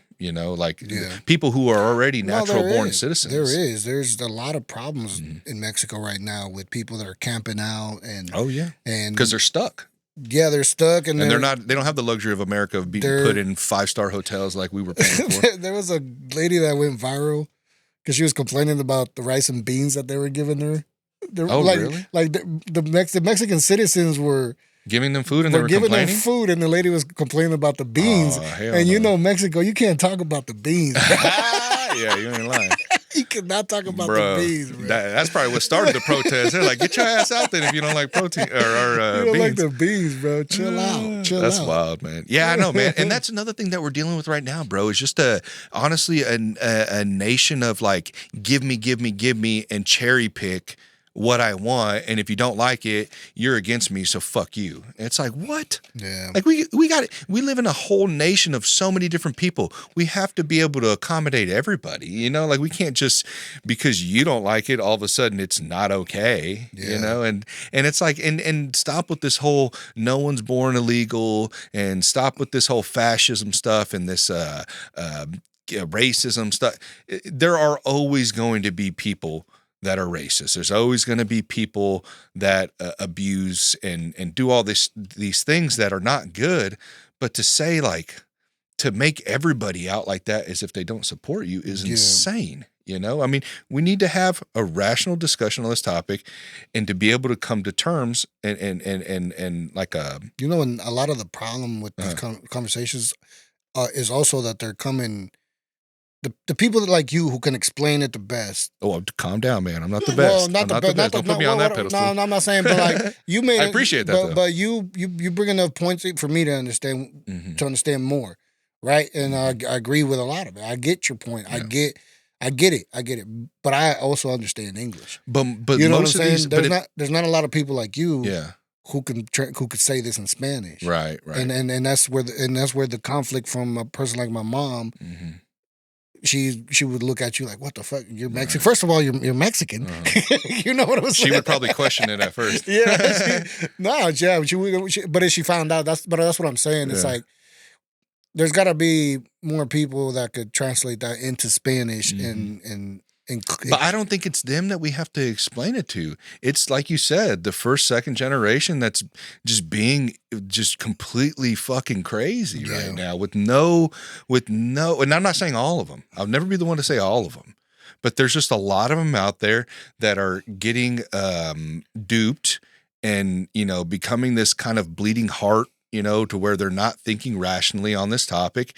And they're just saying like, and I get it, don't take my uncle back or my brother or my mother or I get that, man. That shit fucking sucks, dude. Right. But what do we do? What are we doing? What do we do? Yeah. Give me an answer and not just, we'll just ignore it. Well, we can't do that, man. Because if we do that for you, we got to do that for other people and then we're never holding anything accountable. Yeah, nothing. We're not holding anybody accountable at all. Yeah. I don't know, man.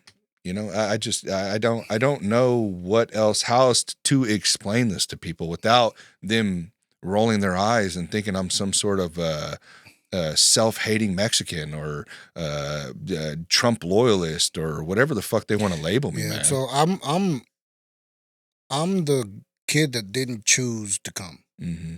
You know what I'm saying? And I have friends who are like me. They didn't choose to come. They didn't choose to be here. And they've been deported. Right. And because everything that they know is here, they had to come back. And now their chances of legalizing are close to none. Yep.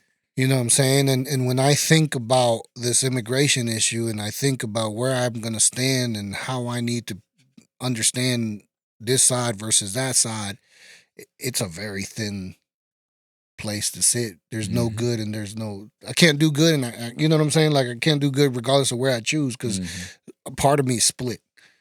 You know what I'm saying? Yeah. And that becomes very difficult to a lot of people like me when it comes to this issue because there's just no way that you could be one-sided. The funny thing is I never have issues or it's never a hard discussion to be able to talk to somebody who kind of went through your path or like DACA. I know a lot of people who are on the DACA program.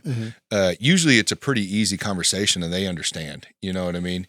But it's more of because a lack of information a lot of the time. Well, no, but it's usually easy to listen to. Like if I explain to them like, hey, you kind of know that 10 to 20 million people crossing the border is not going to be sustainable, right? Yeah. And they're like, nah, bro, we get that. Yeah. You know what I mean? And they may be DACA members. They may not even be from here. You know what I mean? And they agree. They know. Yeah. You know? But it's dealing with the people that are first and second generation that is the hard time. And not all of them, but damn. But not only that, it's also when I think of immigrants, I ain't thinking about anybody else other than Mexicans. Well, that's going to be predominant. You know what I'm saying? Not Mexicans, but Latinos. That's going to be the predominant race, because of where we're located. Yeah. You know what I mean? It's kind of difficult for Chinese people to get over here, but they do. But yeah, but they do. Yeah, but they do. But it's going to be at a smaller percentage, But or like even some of these protests, like we discussed, a lot of it, what I'm seeing is, and I'm not going to say all of them. Surely a lot of people there have good intentions. I just think they're kind of they're misguided. Yeah. But the same thing when I see huge MAGA rallies, you know what I mean? They're also misguided as well. But a lot of what I see is when these protests do pop up, it's like a social event. It's a place where you can go, can create content, you can validate your existence, you feel like you're doing a noble thing, so it feels good, Yeah. And I think a lot of it's just selfish intentions, you know what I mean? Not for all. It's a little edgy, and you want to do something edgy. And think about it. We're so split.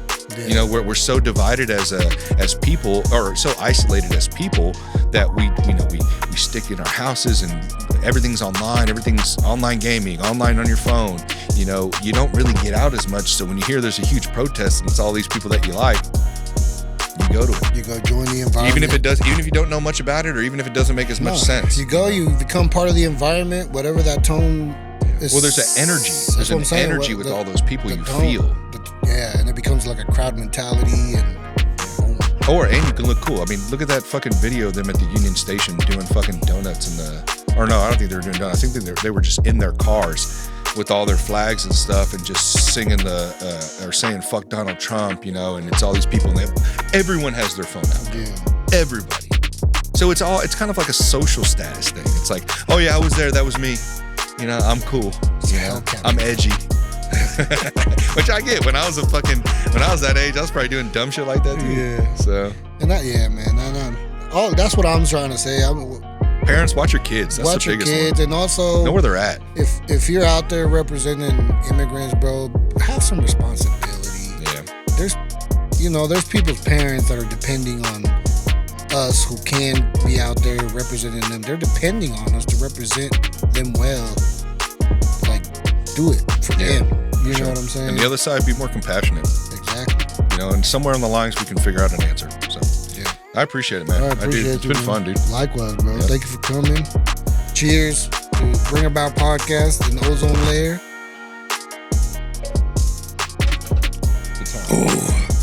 It's your boy Rick Rico. Thank you guys for tuning in to another one. Like I said, go subscribe to my man. Subscribe to the Ozone. See you guys next time. Peace. Yeah. That's fun. Wish Eddie would have been